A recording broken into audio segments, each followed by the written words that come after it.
As night settles in and the world grows quiet around you, let yourself drift toward a different kind of darkness, where the ocean stretches endlessly in all directions and wooden ships creak against winter waves.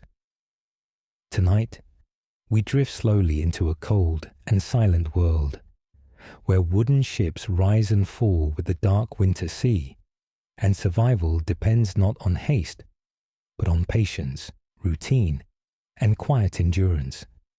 Picture yourself aboard a medieval vessel in the depths of winter, far from any shore, where the spray freezes before it hits the deck, and every breath forms clouds in the bitter air. These sailors faced months at sea without the comfort of modern heating, electric lights, or insulated cabins. Yet they survived, not through dramatic heroics, but through countless small acts of preparation and care. Every decision mattered through the long winter nights.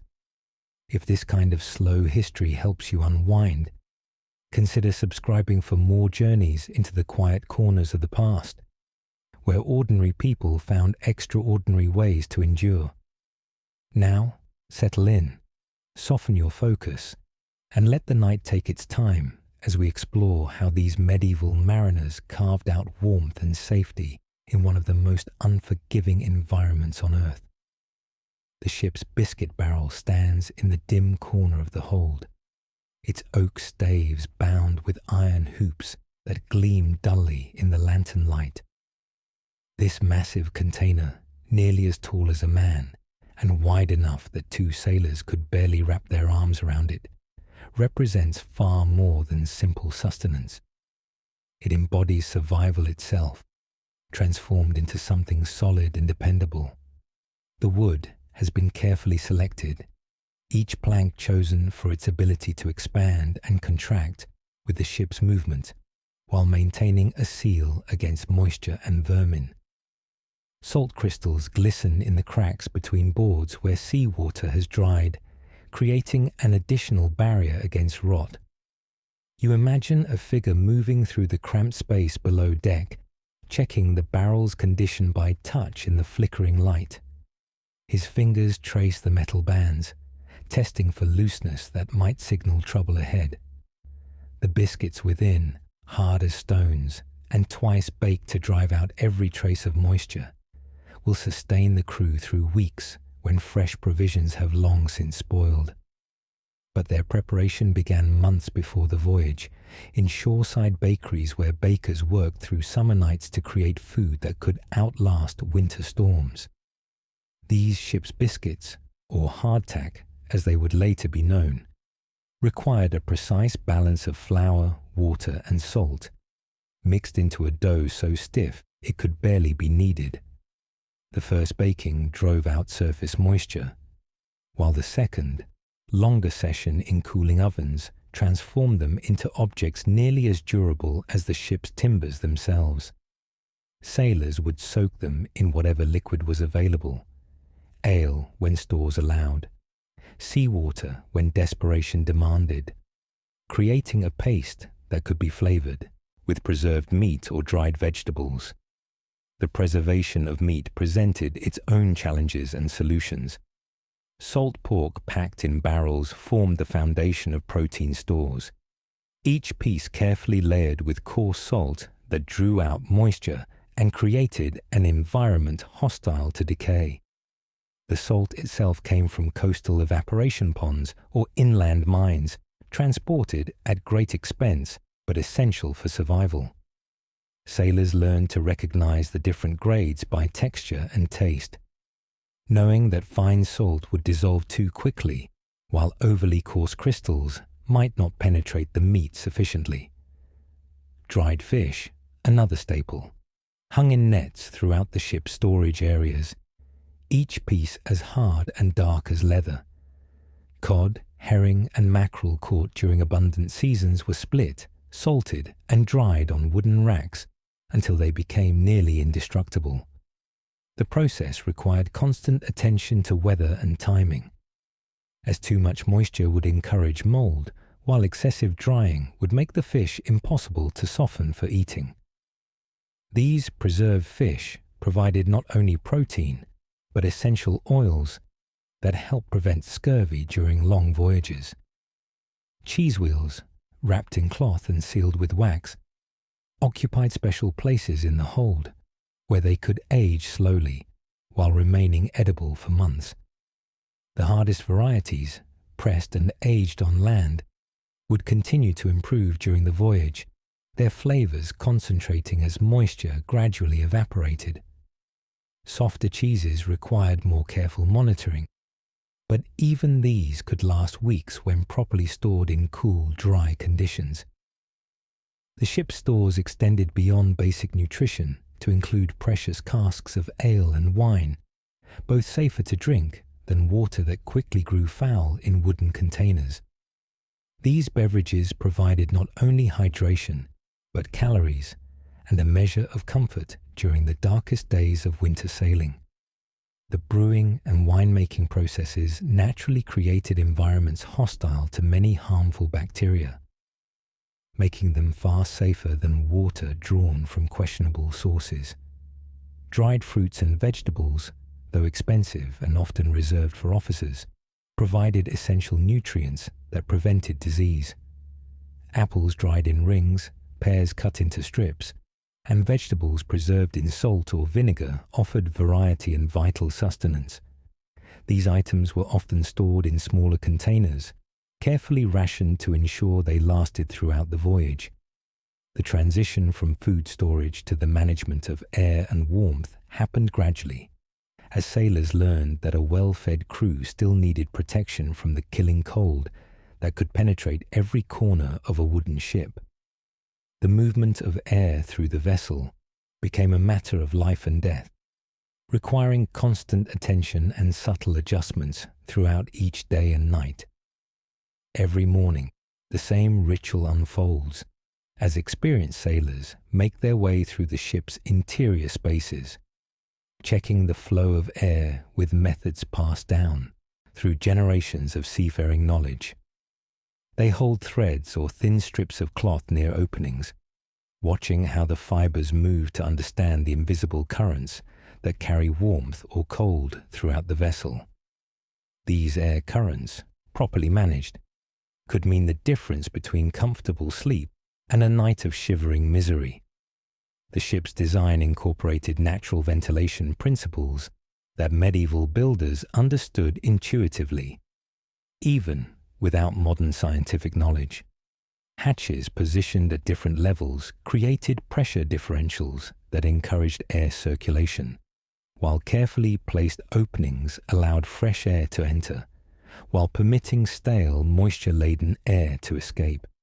During winter storms, many of these openings would be sealed with canvas and rope, creating a delicate balance between warmth retention and the need for breathable air. Sailors learned to read the subtle signs of air movement, understanding how wind direction and ship's heading affected the internal atmosphere. They could predict when certain sleeping areas would become uncomfortably cold and adjust accordingly, moving bedding or redirecting airflow using canvas sheets and wooden boards. This knowledge came through experience rather than formal training, passed from veteran sailors to newcomers through observation and quiet instruction. The management of cooking fires required similar expertise, as the heat source that provided warmth and hot food could also create dangerous conditions if improperly ventilated. The ship's galley, typically located in a sandbox to prevent fire from spreading, needed careful attention to air currents that would carry smoke away from living areas while distributing heat where it was most needed. Clothing became architecture when worn by medieval sailors facing winter seas, each layer serving a specific purpose in the complex system of maintaining body heat while allowing for movement and work. The foundation layer, closest to the skin, consisted of linen or wool undergarments that absorbed moisture while providing the first barrier against cold. These garments, often the same ones worn for weeks at a time, would gradually acquire the oils and salts that actually improved their insulating properties. Hands move through the familiar process of dressing for the cold, each motion deliberate and practiced. The first woolen shirt slides over the linen base, its loose weave trapping air while wicking moisture away from the body. Medieval wool retained its insulating properties even when damp, a crucial characteristic for sailors who might go days without truly dry clothing. The wool came from sheep raised in harsh climates, their fleece naturally adapted to repel water while maintaining warmth. Over this foundation came the main woolen garments, tunics, and hose that provided bulk and additional insulation. The quality of these items varied dramatically based on a sailor's position and wealth, but even the coarsest wool served its essential function. The weaving techniques used in medieval cloth production created fabrics with air pockets that trapped body heat while remaining flexible enough for physical work. Leather played a crucial role in the outer layers, providing wind resistance and protection from spray. Leather jerkins, treated with oils and fats, created a barrier that could shed water while allowing some air circulation. The preparation of these leather garments required specialized knowledge, as improperly treated hide would stiffen in cold weather or rot from constant moisture exposure.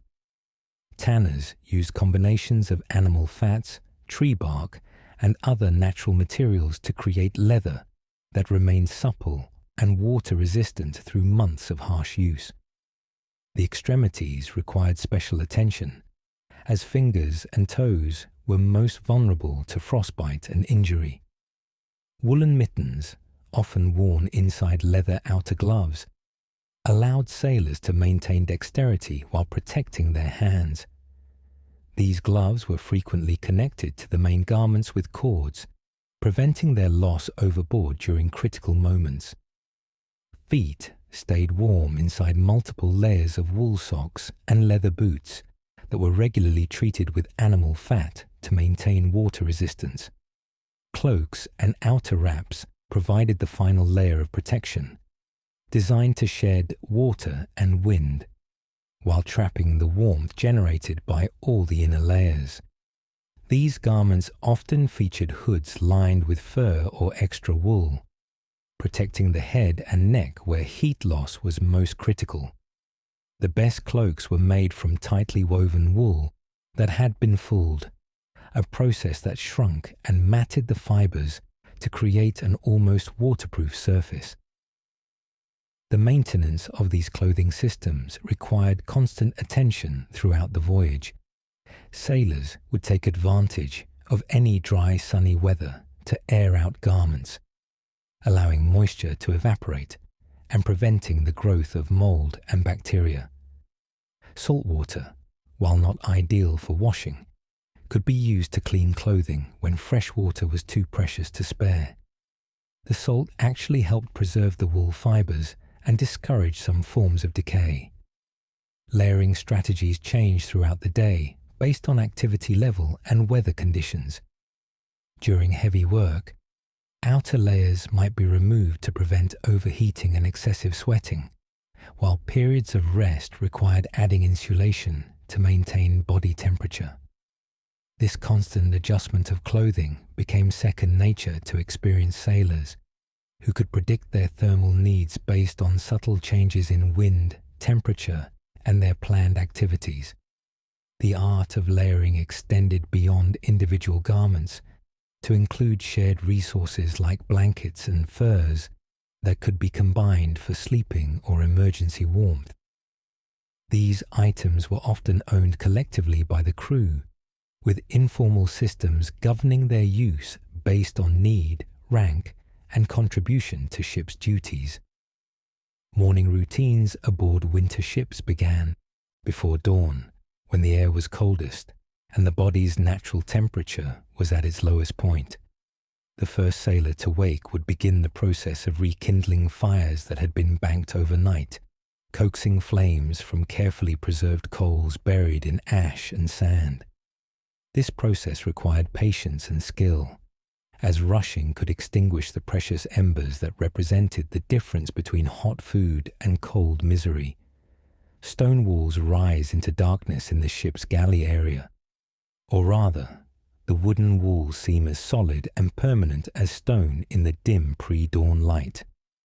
Closer now, you can see how the cooking area has been arranged for maximum efficiency and safety, with every tool and ingredient positioned for quick access during the ship's constant motion. The fire pit, lined with stones and surrounded by sand, contains the glowing remnants of the previous day's cooking fire. The process of awakening the fire begins with the careful removal of ash that has accumulated overnight, exposing the red coals beneath. Dry tinder, prepared during the previous day and kept in waterproof containers, is placed strategically around these coals. The first breath of air, delivered through a hollow reed or small bellows, encourages the coals to flare, igniting the tinder and beginning the cycle of warmth that will sustain the crew through another day. Water, stored in barrels and often partially frozen by morning, requires gentle heating to prevent cracking the containers.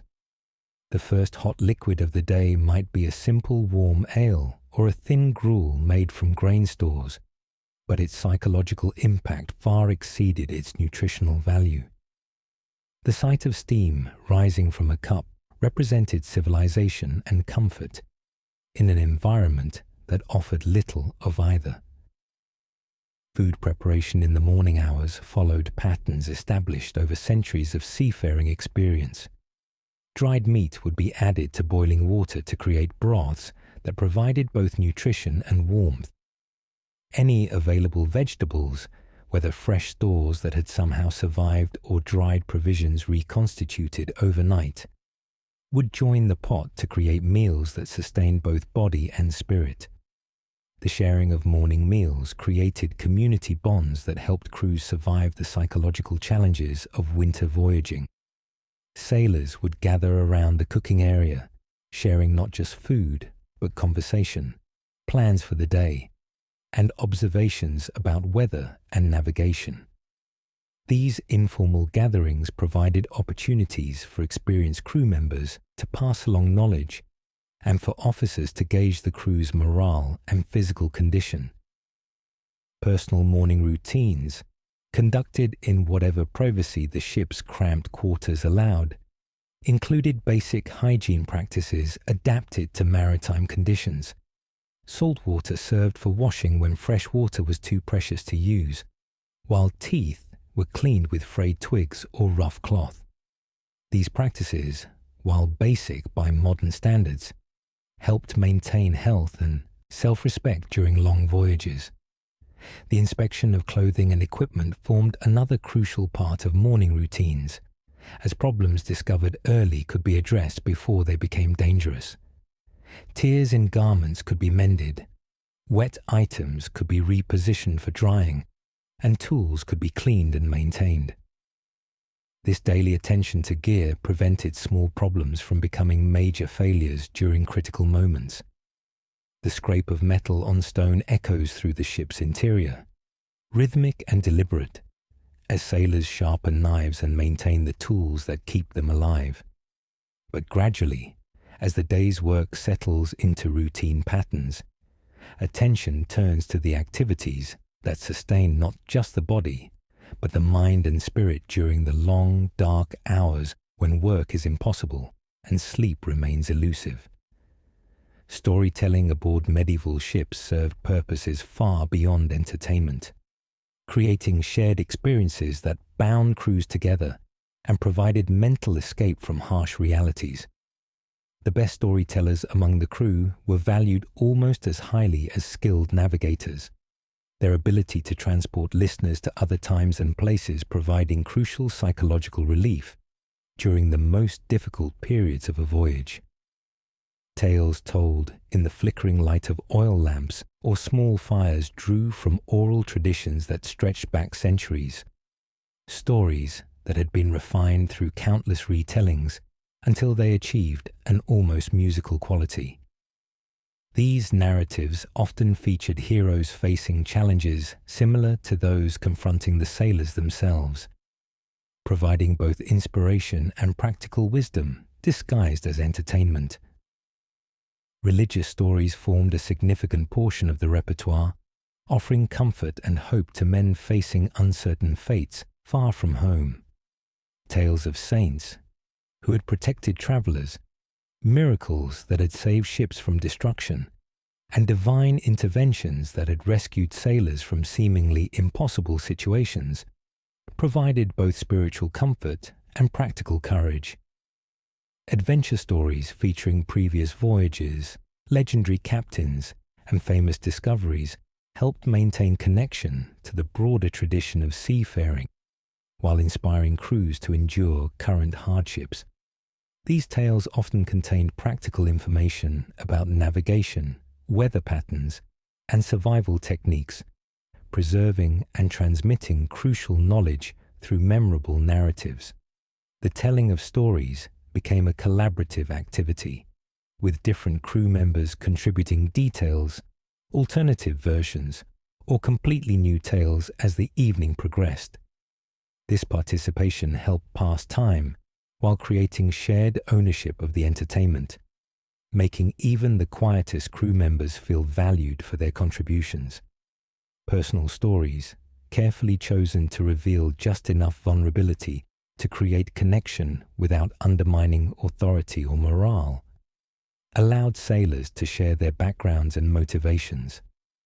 Tales of homes left behind, families waiting for their return, and dreams for the future helped humanize crew members and create emotional bonds that strengthened cooperation during difficult times. The rhythm and cadence of storytelling adapted to the ship's motion, with experienced narrators learning to time their words to match the vessel's roll and pitch. This synchronization created an almost hypnotic effect that helped listeners relax and eventually drift towards sleep, making storytelling a natural bridge between the active hours of day and the rest period of night. The deepest cold of winter nights at sea brought with it a quality of silence that landlubbers rarely experienced, a profound quiet broken only by the essential sounds of the ship itself moving through dark waters. This silence, rather than being empty, was filled with subtle layers of sound that became the lullaby of medieval mariners, a complex symphony of creaks, sighs, and whispers that spoke of safety and progress through the darkness. The anvil of winter cold, iron and unforgiving, pressed down upon the wooden world of the ship, transforming every surface into a conductor of chill that sought to draw warmth from any living thing it touched. Yet within this harsh environment, sailors had learned to find pockets of relative comfort, small spaces where body heat could accumulate and be preserved through the longest nights. Sleeping arrangements evolved throughout each voyage as crew members discovered which locations offered the best protection from cold and wind. Areas near the galley retained residual heat from cooking fires, while spaces deep in the ship's interior were protected from the cutting wind that could penetrate through gaps in the wooden hull. Sailors learned to share body heat without compromising dignity or personal space, creating informal partnerships that helped ensure mutual survival.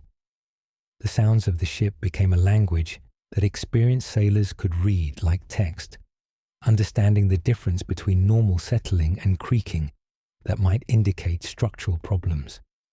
The whistle of wind through rigging told stories about weather changes, while the rhythm of waves against the hull revealed information about sea conditions and the ship's progress.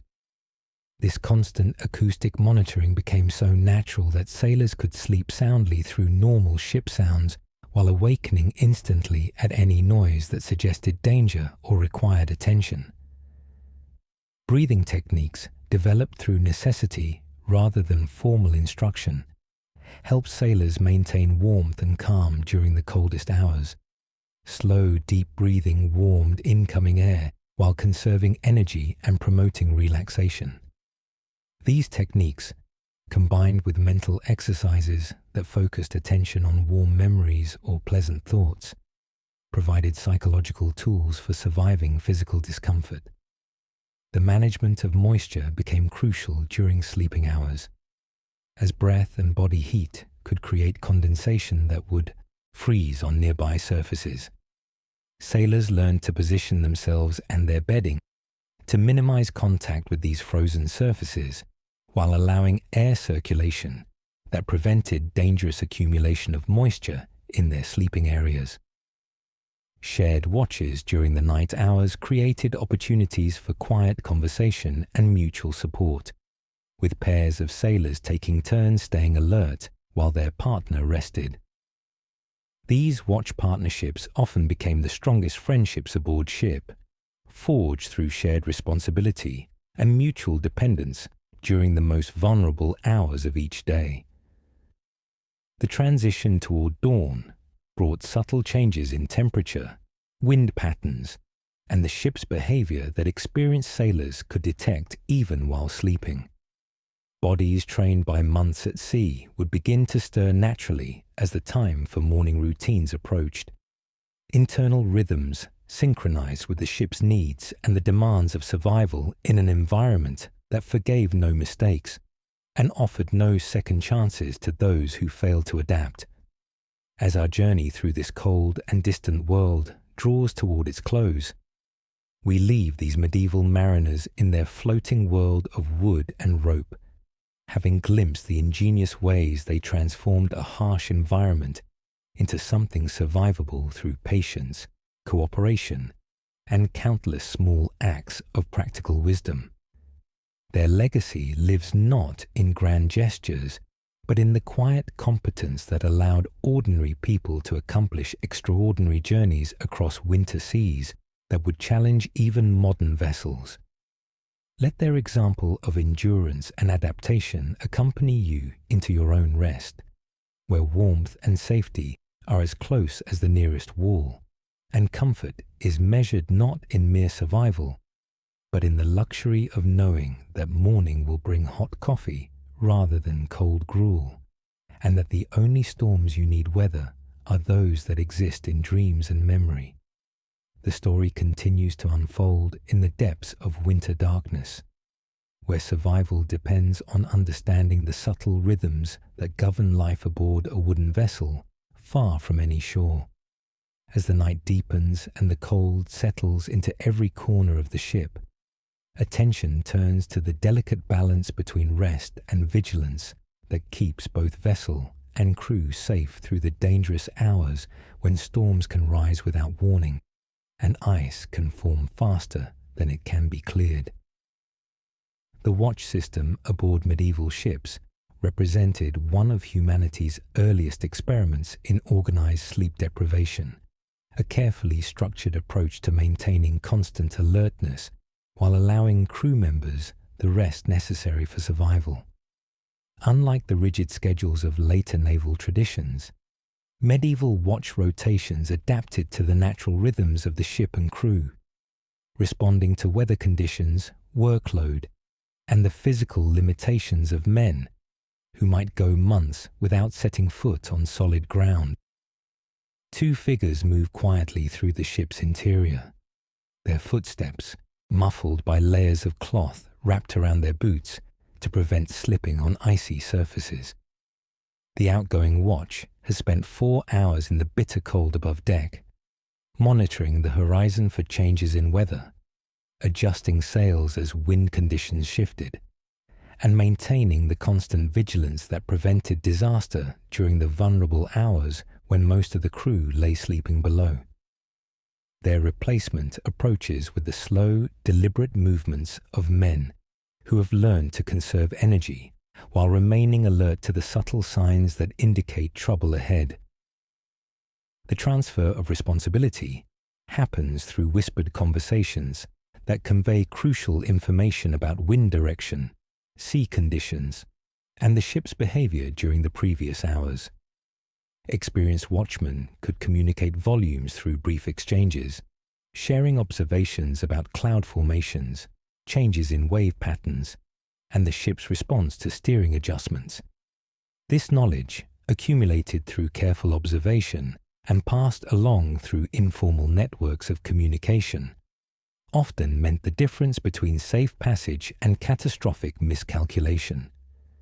The relieved watchmen descend into the ship's interior with movements that speak of bone-deep exhaustion and the peculiar stiffness that comes from hours of exposure to cutting wind and freezing spray. Their clothing, stiff with ice and salt, requires careful handling to prevent damage to fabrics that must last throughout the voyage. The process of warming frozen extremities follows techniques learned through painful experience, gradual rewarming that prevents the damage that could result from too rapid exposure to heat. Sleep, when it finally comes to exhausted watchmen, arrives with the sudden completeness that characterizes rest earned through genuine fatigue. Bodies trained by months of irregular schedules and constant motion learn to find rest in conditions that would seem impossible to landlubbers, achieving deep sleep despite cold, dampness, and the constant motion of the ship. The ability to sleep soundly while remaining alert to emergency calls becomes a survival skill as important as navigation or seamanship. Those taking over the watch face their own challenges as they emerge from the relative warmth of the ship's interior into the shocking cold of winter night air. The transition requires both physical and mental preparation, techniques for maintaining alertness despite the numbing effect of extreme cold. Experienced sailors learn to move constantly but quietly, maintaining circulation while avoiding the fatigue that comes from unnecessary exertion. The night watch becomes a meditation on solitude and responsibility, hours of quiet observation that foster deep connection with the ship's behavior and the sea's moods. Watchmen develop an almost supernatural sensitivity to changes in the vessel's motion, the sound of wind through rigging, and the subtle shifts in weather that precede major storms. This heightened awareness, born of necessity and refined through practice, represents one of the most sophisticated forms of environmental monitoring developed by medieval technology. Navigation during winter nights relied on techniques that modern sailors, accustomed to electronic instruments and precise charts, would find almost mystical in their dependence on subtle environmental cues and accumulated experience. The medieval navigator worked with tools that were elegant in their simplicity, yet demanded extraordinary skill and judgment to use effectively in conditions where a single miscalculation could doom ship and crew to destruction on unseen rocks or eternal wandering in trackless ocean wastes. Stars, when visible through the often cloudy winter skies, provided the primary reference points for determining position and direction. Medieval sailors knew the night sky with an intimacy that few modern people can imagine, recognizing not just the major constellations, but the subtle movements and seasonal changes that revealed information about latitude, season, and direction. This knowledge came through years of observation and instruction, passed down through generations of navigators who had learned to read the heavens like a vast, slowly turning book written in points of light. The astrolabe, that masterpiece of medieval scientific instrument making, allowed skilled navigators to measure the height of celestial bodies above the horizon with remarkable accuracy. The bronze or brass instrument, its intricate engravings and movable parts representing centuries of accumulated astronomical knowledge, required not just technical skill to operate, but deep understanding of the mathematical relationships between celestial movements and earthly position. Using an astrolabe effectively in the rolling, pitching environment of a ship at sea demanded a level of expertise that took years to develop, and represented one of the highest forms of medieval technical knowledge. Compass readings, while available to later medieval navigators, required careful interpretation and adjustment for the magnetic variations that could lead ships far off course. Early magnetic compasses were crude affairs compared to modern instruments, their iron needles floating on cork in bowls of water or oil, prone to deviation from nearby metal objects and requiring constant monitoring and adjustment. The skilled navigator learned to cross-reference compass bearings with other indicators, never relying on a single source of directional information. Dead reckoning, the process of calculating position based on speed, direction, and elapsed time, formed the backbone of medieval navigation, but required constant attention to the factors that could introduce error into calculations. Estimating speed through water without modern instruments meant learning to read the ship's wake, the sound of water moving past the hull, and the relationship between sail configuration and forward progress under different wind conditions. This knowledge came through experience and careful observation, refined through years of comparing estimated positions with actual landfalls. Coastal navigation, when land was within reach, relied on detailed knowledge of shoreline features, water depths, and the subtle signs that indicated proximity to hazardous rocks or safe harbors. Medieval sailors developed extraordinary skill at reading watercolor, wave patterns, and the behavior of seabirds to determine their position relative to unseen coastlines. The sound of waves breaking on distant shores could be detected long before land became visible, while changes in water temperature or the presence of floating debris provided clues about currents and proximity to river mouths. The preservation of navigational knowledge represented a constant challenge aboard ships, where books and charts were vulnerable to water damage and loss. Important information was committed to memory through songs, rhymes, and stories that could be passed along orally and reconstructed if written records were destroyed. This oral tradition of navigation created a vast network of shared knowledge that connected sailors across different regions and generations, ensuring that crucial information about safe passages, dangerous waters, and reliable landmarks survived, even when individual ships were lost. Emergency navigation techniques, employed when instruments were lost or damaged, relied on fundamental principles that connected human observation with natural phenomena. The direction of sunrise and sunset, the patterns of wind and wave, and the behavior of marine life all provided information that could guide ships toward safety when more sophisticated methods failed. These backup systems, simple in concept but requiring deep environmental awareness to implement effectively, represented the difference between survival and catastrophe when primary navigation methods proved inadequate. Weather prediction aboard medieval ships represented a blend of systematic observation, accumulated wisdom, and intuitive understanding of natural patterns that allowed experienced sailors to anticipate dangerous conditions hours or even days before they developed into life-threatening storms. The ability to read approaching weather meant the difference between riding out a storm in relative safety and being caught unprepared by winds and waves that could destroy even the sturdiest vessel. Cloud formations provided the most reliable indicators of approaching weather changes, their shapes, colors, and movement patterns revealing information about wind direction, precipitation, and the intensity of developing weather systems. Medieval sailors learned to recognize the subtle differences between cloud types, understanding which formations indicated brief squalls and which suggested the approach of sustained storms that could last for days. High, thin clouds stretching across the sky warned of weather changes, still hours away, while the distinctive anvil shapes of towering storm clouds demanded immediate preparation for violent conditions.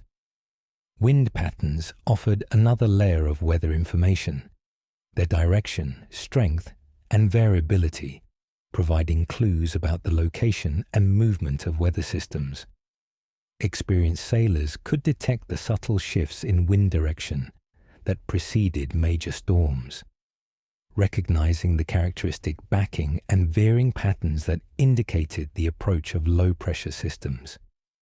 The feel of wind on exposed skin, its temperature and humidity, revealed information about the air masses that were moving across the ocean's surface. Barometric pressure, while not measurable with medieval instruments, could be sensed through its effects on the human body and the ship's behavior. Many sailors developed sensitivity to pressure changes, experiencing headaches, joint pain, or other physical symptoms that preceded major weather changes. Animals aboard ship, particularly cats and birds, often displayed behavioral changes that served as early warning systems for approaching storms. Ocean swells provided information about distant weather systems, their size, direction, and period, revealing the location and intensity of storms that might be hundreds of miles away. Skilled sailors could distinguish between the short, choppy waves generated by local winds and the long, regular swells that indicated major storms in distant waters. This ability to read the ocean's memory of past and distant weather events allowed ships to avoid dangerous areas or prepare for conditions that had not yet arrived at their location. The color and appearance of water itself offered clues about approaching weather, with subtle changes in hue and clarity indicating shifts in atmospheric conditions. Green-tinged water might suggest the presence of algae stirred up by distant storms, while unusually clear water could indicate the approach of high-pressure systems bringing fair weather. The behavior of marine life, from the feeding patterns of seabirds to the jumping of dolphins, provided additional information about changing environmental conditions. Atmospheric phenomena such as unusual cloud colors, rings around the sun or moon, and the clarity of distant objects all contributed to the medieval sailor's weather forecasting toolkit. Red skies, while not always reliable predictors, offered general guidance about approaching weather systems when interpreted in conjunction with other environmental indicators. The ability to see distant objects with unusual clarity often preceded the arrival of weather fronts, while hazy conditions might indicate the approach of precipitation or changing wind patterns. Preparation for anticipated weather changes required coordinated crew action and careful attention to the ship's configuration and equipment. Sails needed to be adjusted or secured, loose items had to be stowed or lashed down, and emergency equipment required checking and positioning for quick access. The process of storm preparation often began hours before dangerous conditions arrived, based on the subtle environmental cues that experienced sailors had learned to recognize and interpret through years of observation and survival at sea. The galley fire represented far more than a source of heat and cooked food during winter voyages, serving as the beating heart of shipboard life that provided psychological comfort, social gathering space, and the crucial warmth that could mean the difference between health and hypothermia during the coldest nights. The management of this fire required constant attention and sophisticated understanding of combustion principles, fuel conservation, and safety procedures that prevented the catastrophic ship fires that could destroy vessels and crews within minutes. Fuel selection and preparation occupied much of the crew's attention during any voyage, as the materials that burned efficiently while producing maximum heat were often the same items needed for other essential purposes. Wood, the primary fuel source, had to be carefully chosen and prepared before the voyage began, with different types selected for their burning characteristics and availability. Hardwoods like oak and ash burned slowly and produced intense heat, but were heavy and took up valuable cargo space. Softer woods like pine burned quickly and provided good kindling, but required larger quantities to maintain fires over extended periods. The fire's location within the ship required careful consideration of safety, efficiency, and the distribution of heat throughout the vessel's interior spaces. Medieval ship designers learned to position cooking areas where smoke could be vented effectively, while heat could circulate to living spaces without creating dangerous conditions. The sandbox that contained the actual fire provided protection against accidental spread, while allowing for the drainage of any water that might enter the cooking area during storms. Maintenance of the fire through day and night cycles demanded sophisticated techniques for preserving coals and managing combustion rates. Banking fires for overnight preservation involved carefully arranging coals and covering them with ash to reduce oxygen flow, while maintaining enough heat to restart flames in the morning. This process required precise judgment, as too much ash would extinguish the fire completely, while insufficient covering would allow the coals to burn out during the night. Cooking techniques adapted to the ship's motion and the limitations of available fuel created a distinctive maritime cuisine that emphasized efficiency, nutrition, and the ability to prepare meals under challenging conditions. One-pot meals became standard practice, combining available ingredients in broths and stews that could simmer for hours while requiring minimal attention from cooks who had other duties to perform. These meals made efficient use of fuel while extracting maximum nutrition from preserved ingredients that might be tough or unpalatable when prepared by other methods. The social aspects of galley fires extended far beyond food preparation, creating gathering spaces where crew members could warm themselves, dry clothing, and engage in the conversations that maintained morale during long, difficult voyages. The flickering light of the fire provided a focal point for evening activities, storytelling, and the informal meetings that allowed officers to gauge crew morale and address problems before they became serious threats to ship discipline and safety. Smoke management required understanding of air currents and wind patterns that could carry dangerous fumes throughout the ship's interior spaces. Experienced cooks learned to adjust their fires and cooking methods based on wind direction and the ship's heading, minimizing smoke production during periods when ventilation was limited, while taking advantage of favorable conditions to clear accumulated fumes from living areas. Emergency fire procedures drilled and practiced until they became automatic responses. Prepared crews for the catastrophic ship fires that represented one of the greatest dangers faced by wooden vessels. These procedures included methods for quickly extinguishing galley fires that had gotten out of control, techniques for fighting fires that had spread to other parts of the ship, and desperate measures for flooding compartments or even abandoning ship when fire control efforts failed. Water management around cooking fires required constant vigilance to prevent the steam explosions that could occur when cold seawater contacted hot metal or burning coals.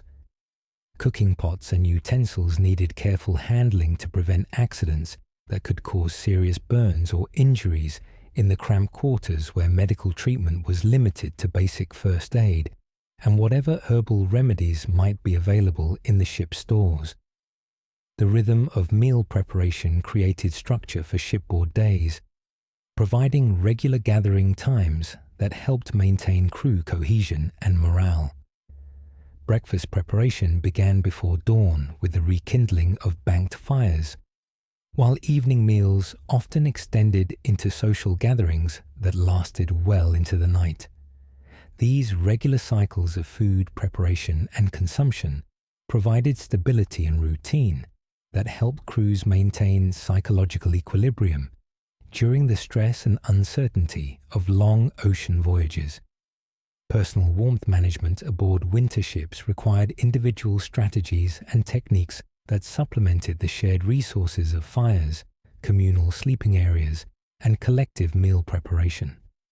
Each sailor developed personal systems for maintaining body heat, managing moisture in clothing and bedding, and creating microenvironments that provided comfort and rest despite the harsh conditions that surrounded them on all sides. Body heat conservation began with understanding the physiological processes that generated and lost warmth, knowledge that came through experience rather than formal education, but was no less sophisticated for its practical origins. Sailors learned to recognize the early signs of dangerous heat loss, the subtle changes in sensation and coordination that warned of hypothermia's approach before it became life-threatening. This awareness allowed for preventive measures that were far more effective than attempting to treat severe cold exposure with the limited resources available aboard ship. Breathing techniques that warmed incoming air while conserving body heat became second nature to experienced sailors, who learned to breathe through their noses when possible, and to use clothing or improvised face coverings to pre-warm the frigid air that could shock lungs and drain body heat with each breath. These techniques, combined with patterns of physical activity that maintained circulation without causing excessive fatigue, helped sailors maintain core body temperature even during the coldest conditions. Personal heating devices, improvised from available materials, provided targeted warmth that could make the difference between comfortable rest and miserable sleeplessness. Stones heated near cooking fires and wrapped in cloth could warm bedding or provide localized heat for hands and feet. Metal objects, carefully warmed and positioned against the body, could provide hours of comfort during cold nights. These improvised heating systems required careful handling to prevent burns while maximizing their warming potential. Moisture management in personal clothing and bedding demanded constant attention, as wet fabrics could conduct heat away from the body faster than it could be generated. Sailors learned to recognize the early stages of moisture accumulation in their clothing, taking preventive measures to air out garments and bedding before dampness became a serious problem. The rotation of clothing items when spare garments were available allowed for drying and airing while maintaining protection against cold. Sleep positioning and arrangement techniques that maximized warmth while providing adequate rest became highly developed skills among sailors who might spend months sleeping in conditions that would seem impossible to land dwellers. Understanding how to position the body to minimize heat loss while maintaining circulation required knowledge of anatomy and heat transfer that was gained through practical experience. Sharing body heat with other crew members when space and social customs permitted provided mutual benefits that could be life-saving during the coldest nights. Exercise and movement patterns that generated heat without causing excessive sweating or fatigue became part of the daily routine for sailors who understood that physical activity was essential for maintaining circulation and body heat.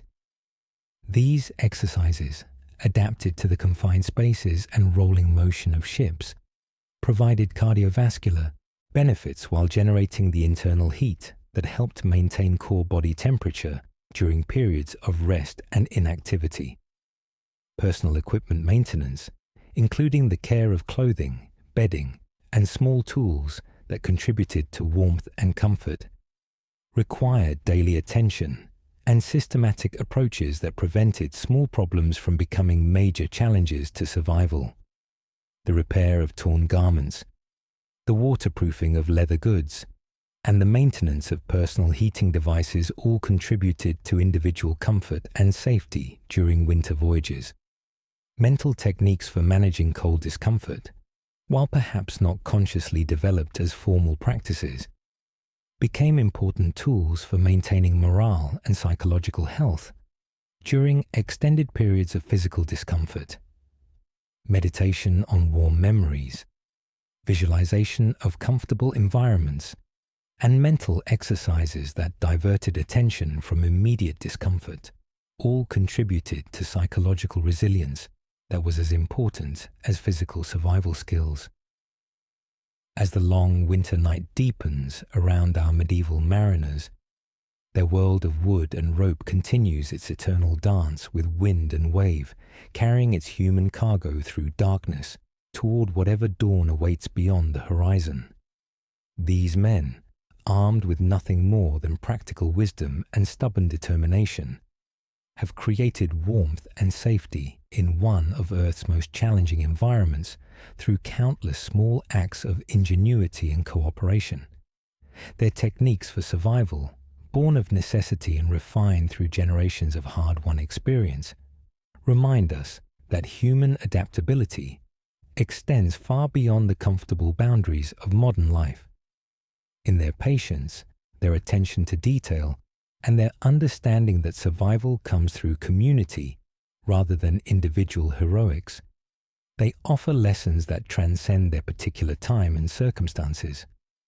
Let their quiet competence accompany you toward your own rest, where the challenges you face are gentler and the resources at your disposal are far more abundant.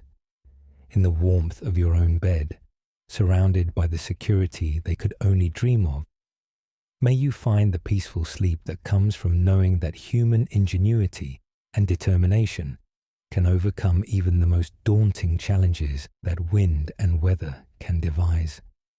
In the same slow breath of night that carries these wooden vessels across winter seas, attention turns to the smaller rituals and quiet innovations that transform mere survival into something approaching comfort. The darkness between watches holds its own secrets, moments when individual sailors create private sanctuaries within the shared hardship of their floating world. The rope locker stands in the forward section of the ship, its heavy wooden door secured with iron hinges that have grown stiff with salt and cold. Inside this cramped space, coils of hemp rope rest in careful arrangements that speak of years of accumulated knowledge about the proper storage of the lifelines that connect sailors to their vessel and to each other. Each coil has been positioned according to its thickness, length, and intended purpose, creating an inventory system that allows essential cordage to be located quickly, even in complete darkness. The hemp itself carries the story of distant fields where plants grew tall under summer sun, their fibers harvested and processed through techniques that transformed raw vegetation into the strong, flexible material that now holds the ship together. The rope makers who twisted these strands understood the precise tension needed to create cordage that would remain supple in freezing temperatures while maintaining the strength to support sails in fierce winds. Each rope bears the subtle variations in color and texture that mark its origins and intended use. Smaller lines, thin as a finger but strong enough to support a man's weight, hang in neat coils from wooden pegs driven into the bulkhead. These messenger lines and rigging details represent the fine motor control of the ship, allowing for precise adjustments to sail trim and equipment positioning that can mean the difference between efficient progress and dangerous inefficiency. The sailors who work with these lines develop an almost supernatural sensitivity to their condition, able to detect wear, stretching, or damage through touch alone. The splicing tools that maintain and repair this essential cordage rest in a wooden box beside the rope coils, their surfaces worn smooth by countless hands that have used them to weave new strength into damaged lines. The art of splicing represents one of the most fundamental skills of seamanship, the ability to join ropes permanently while maintaining their full strength and flexibility. A properly executed splice becomes stronger than the original rope, its interwoven strands distributing stress across multiple connection points that resist failure even under extreme loads. Tarred cordage occupies its own section of the locker, the pine tar that preserves these vital lines, giving them a distinctive dark color and the sharp, clean smell that becomes associated with safety and reliability. The process of tarring rope requires heating the tar to precisely the right temperature. Too cool, and it will not penetrate the fibers adequately. Too hot, and it will damage the hemp itself.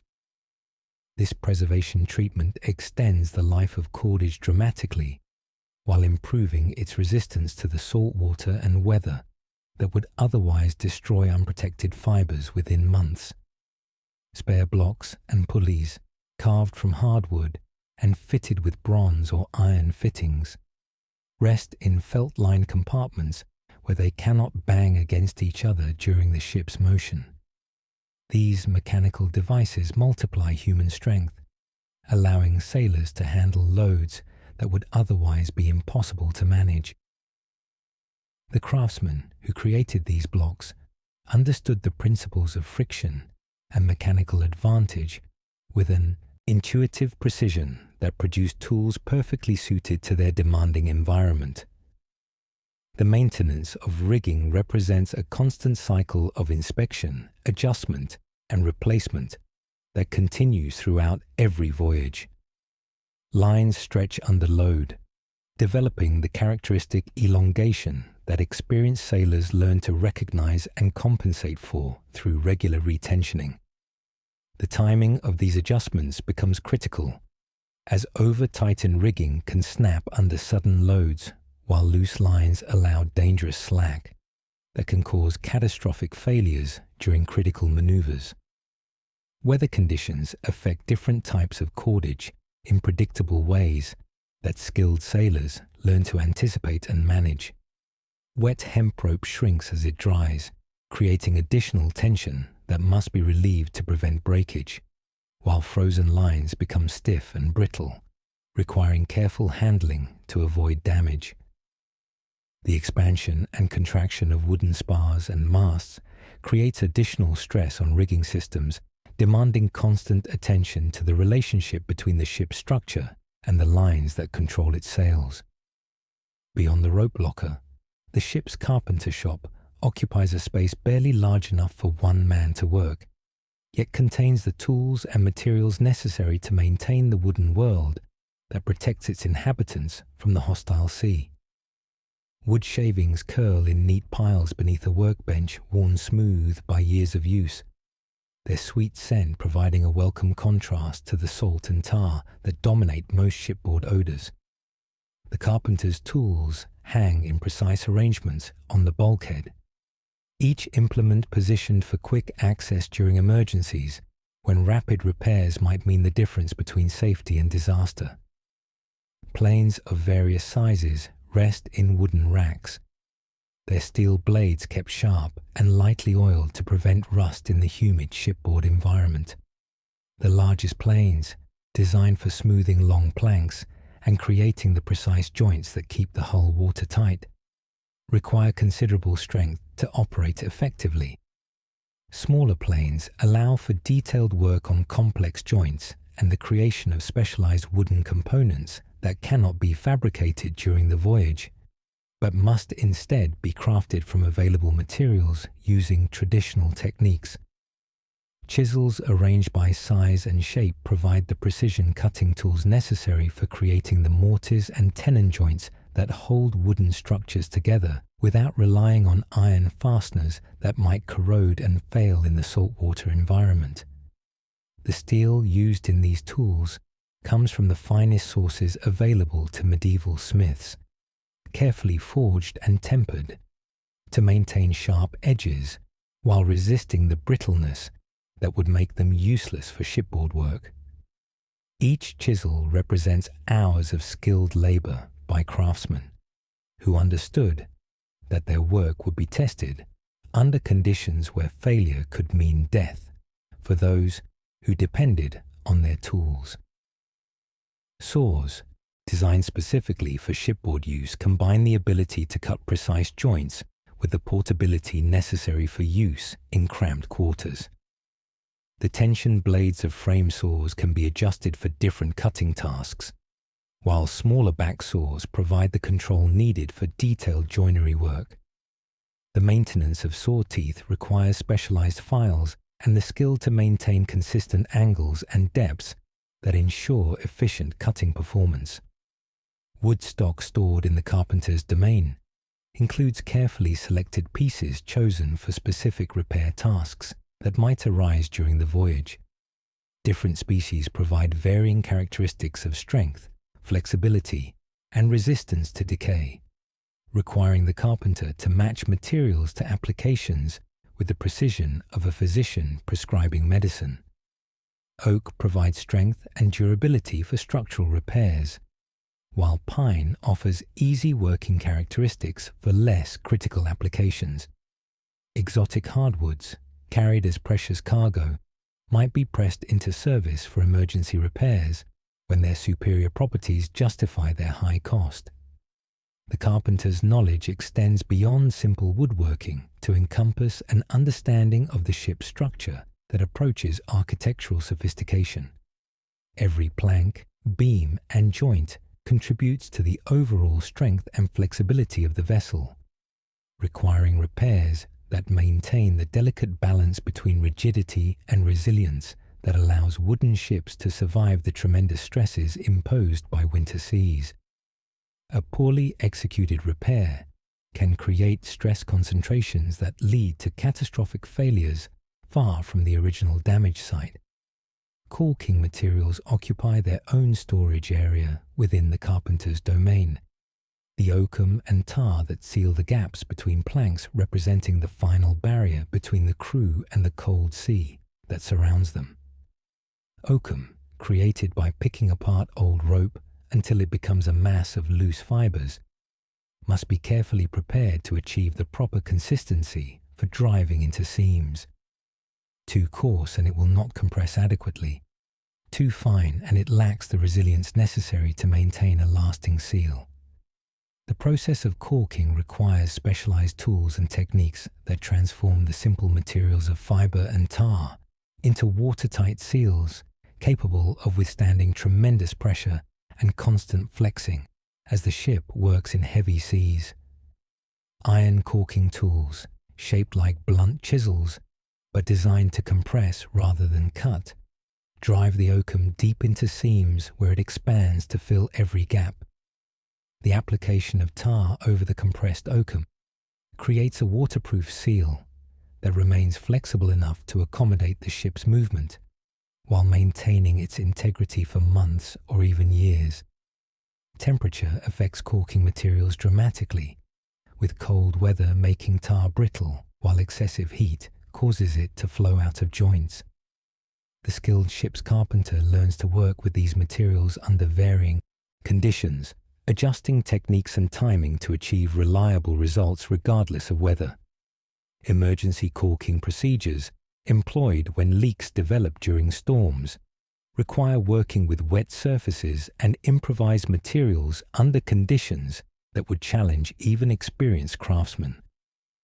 The responsibility for maintaining the ship's watertight integrity creates enormous pressure on the carpenter, whose skills literally determine whether the vessel remains afloat. The constant inspection of seams, the early detection of developing leaks, and the rapid response to emergency situations all fall within the carpenter's domain. This responsibility, combined with the isolation that comes from working alone in cramped quarters, creates a unique position within the ship's hierarchy that combines technical expertise with enormous responsibility. The ship's bell hangs in its appointed place, bronze gleaming dully in the lantern light that never quite reaches into all the shadows of the vessel's interior spaces. This seemingly simple object represents one of the most sophisticated timekeeping devices available to medieval sailors.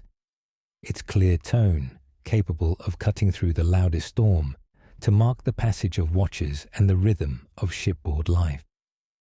The bronze itself, an alloy of copper and tin, mixed in proportions that medieval metalworkers understood through practical experience rather than theoretical knowledge, provides the resonant qualities that make the bell audible throughout the ship. The casting of ship's bells required specialized foundry techniques that produced instruments capable of withstanding years of exposure to salt air and violent weather while maintaining their tonal qualities. The thickness of bronze must be precisely controlled to achieve the proper balance between durability and resonance, with variations in thickness creating the complex harmonic overtones that give each bell its distinctive voice. Master bell founders guarded their techniques jealously, passing along knowledge that combined metallurgy, acoustics, and practical experience in ways that modern science is only beginning to fully understand. The mounting system that supports the bell must absorb the tremendous forces generated when bronze strikes bronze during rough weather, while allowing the bell to swing freely enough to produce clear tones. Wooden supports, carefully shaped and fitted, provide resilience that prevents cracking while maintaining the rigid connection to the ship's structure necessary for sound transmission. The rope or chain that connects the bell's clapper to its striking mechanism must be adjusted for length and tension to produce consistent results under varying conditions. Time measurement aboard medieval ships depended on systems that modern sailors would find impossibly primitive. Yet these methods provided the regularity and precision necessary for maintaining watch schedules and coordinating crew activities. Sand glasses, protected in wooden cases that shielded them from damage during rough weather, measured standard intervals that could be combined to track longer periods. The sand itself required careful selection and preparation, with grain size and flow characteristics affecting accuracy in ways that medieval craftsmen learned to control through empirical testing. The ritual of turning sand glasses became one of the most important routine tasks aboard ship, requiring attention and reliability that could not be compromised regardless of weather conditions or other emergencies. The sailor responsible for timekeeping developed an internal sense of rhythm that allowed him to anticipate when glasses needed turning, preventing the loss of time that could disrupt watch schedules and navigation calculations. This responsibility often fell to younger crew members, providing them with essential training in the reliability and attention to detail that characterize successful sailors. Navigation calculations that depended on accurate time measurement required mathematical skills that represented some of the most sophisticated learning available to medieval sailors. The relationship between time, celestial movement, and earthly position demanded understanding of spherical geometry and astronomical principles that few land dwellers possessed. Navigators who could perform these calculations accurately became highly valued specialists, whose knowledge could mean the difference between successful voyages and disaster.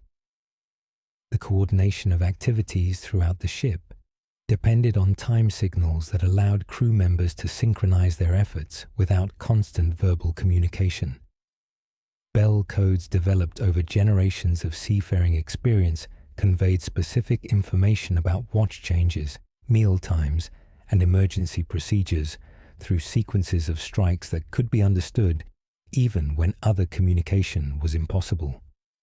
These audio signals created a shared temporal framework that helped maintain order and efficiency in an environment where confusion could quickly become dangerous. Record-keeping systems that tracked the passage of time during voyages provided essential information for navigation and ship's business, yet required methods adapted to the harsh conditions that could destroy written records. Notched sticks, knotted strings, and other simple recording devices preserved temporal information in forms that could survive water damage and rough handling. These primitive but effective methods ensured that crucial timing information remained available even when more sophisticated recording methods failed. The psychology of time aboard ships created unique challenges for crews who might go months without seeing familiar landmarks or experiencing the natural time cues that regulated life on land. The artificial rhythm imposed by watch schedules and shipboard routines provided structure that helped maintain mental health during long voyages, but required careful management to prevent the temporal disorientation that could affect judgment and morale. Experienced officers learned to recognize the signs of temporal displacement and developed techniques for helping crew members maintain their connection to natural time cycles. Celebrations and rituals that marked important temporal milestones provided psychological anchors that helped crews maintain their sense of connection to the larger world beyond their wooden universe. Religious observances, seasonal celebrations, and personal anniversaries all contributed to the temporal framework that gave meaning and structure to the otherwise monotonous passage of days and weeks at sea. These observances often required special preparations and resources, but their contribution to crew morale justified the expense and effort involved. Water barrels arranged in the ship's hold represent perhaps the most critical resource management challenge faced by medieval mariners, as the liquid essential for life becomes increasingly precious during voyages that might last months without opportunity for replenishment. The wooden staves that form these containers must be crafted with precision that rivals the finest furniture, each plank shaped to create joints so tight that they remain watertight even as the ship flexes and works in heavy seas. Cooper's skills that create these barrels combine woodworking expertise with understanding of hydraulic principles that ensure reliable containment under the most demanding conditions. The wood selection for water barrels requires knowledge of species characteristics that affect both the container's durability and the quality of water stored within. Oak provides strength and longevity while imparting minimal flavor to stored water, though the tannins in oak can create astringent tastes that some find objectionable. Other hardwoods offer different characteristics, with some species providing natural antimicrobial properties that help preserve water quality during extended storage. The seasoning process that prepares barrel wood removes moisture and volatile compounds that might contaminate stored water while stabilizing the wood against warping and splitting. Iron hoops that bind barrel staves together must be forged with precision that ensures uniform tension around the circumference while providing the flexibility necessary to accommodate wood movement as moisture levels change. The blacksmiths who create these hoops understand that their work will be tested under conditions where failure means the loss of irreplaceable water supplies, motivating craftsmanship that approaches perfection.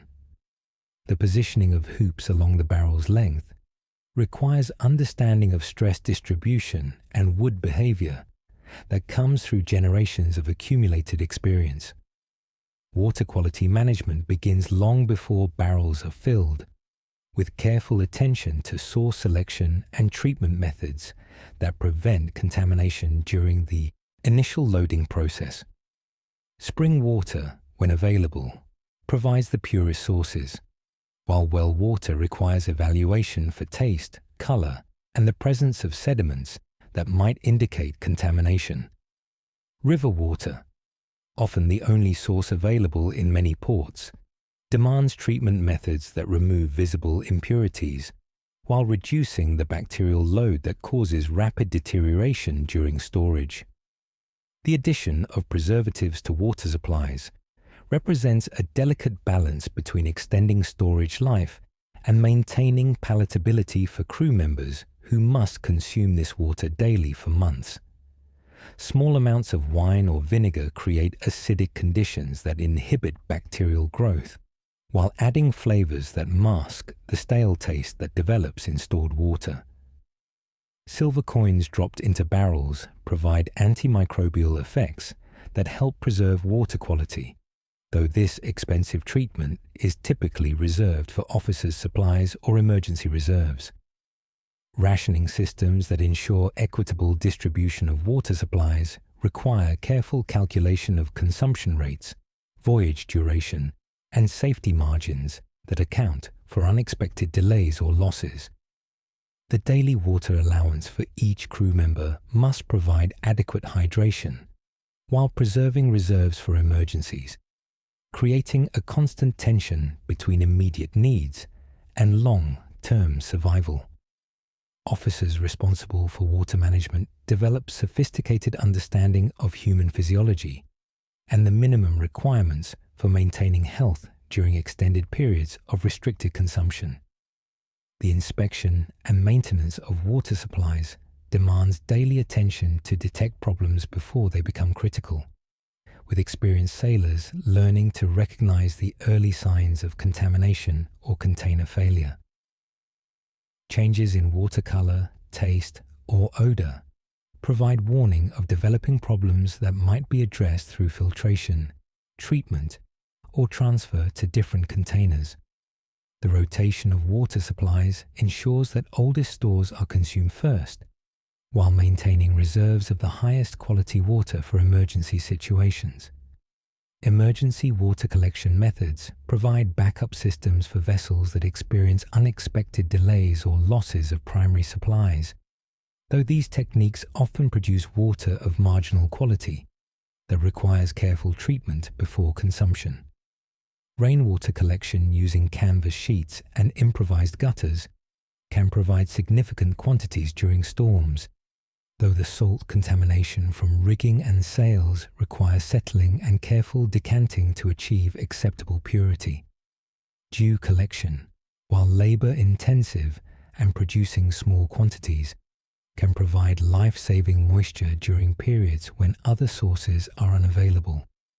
The psychological aspects of water management affect crew morale and behavior in ways that experienced officers learn to anticipate and address through leadership techniques that maintain discipline while acknowledging the very real fears associated with water shortage. The sight of officers consuming their full rations while crew members receive reduced allowances can create dangerous resentment, requiring careful management of visible consumption and the appearance of equitable treatment. The hoarding of water by individual crew members, while understandable from a survival perspective, threatens the collective welfare and requires firm intervention. Filtration methods available to medieval sailors relied on simple but effective techniques that could remove visible contaminants while improving taste and appearance of marginal water supplies. Sand filters created from available materials could clarify muddy water while removing larger particles and some bacterial contamination. Charcoal filtration, when materials were available, provided additional purification that could make even questionable water sources acceptable for consumption. These techniques required understanding of filtration principles that came through practical experience rather than theoretical knowledge. The relationship between water consumption and health becomes critically important during long voyages when medical treatment options are limited and prevention becomes the primary defense against illness. Dehydration affects judgment, coordination, and immune function in ways that can compromise safety and efficiency throughout the ship. The early recognition of dehydration symptoms allows for intervention before serious health problems develop, though treatment options remain limited to increasing water intake when supplies permit. Storage location within the ship affects water quality through temperature control and protection from contamination, requiring careful consideration of barrel placement that balances accessibility with preservation requirements. Water stored too close to cooking fires may become warm enough to encourage bacterial growth, while supplies kept in the coldest parts of the ship might freeze during winter voyages. The protection of water barrels from contamination by bilge water, cargo spillage, or other shipboard pollutants requires constant vigilance and proper securing methods. As these winter nights deepen and the patterns of survival become as natural as breathing to the sailors who have learned to call this harsh environment home, their accumulated wisdom creates a legacy that extends far beyond individual voyages or personal survival. In the careful attention they pay to rope and wood, water and time, they demonstrate the profound human capacity to adapt and endure through cooperation, knowledge, and the patient accumulation of practical wisdom that transforms impossibility into routine competence. The night continues around them, dark and cold and filled with the endless motion that defines their world. Yet within their wooden sanctuary, they have created warmth, safety, and the quiet satisfaction that comes from mastering one of Earth's most demanding environments through nothing more than human ingenuity and determination. The hours continue their steady march through the darkness, marking time with the gentle percussion of waves against the hull and the soft groaning of timber that has learned to bend without breaking. In these deepest moments of winter night, when the coal seems to have weight and substance of its own, the ship's inhabitants have settled into rhythms that sustain both body and spirit through the long passage toward dawn.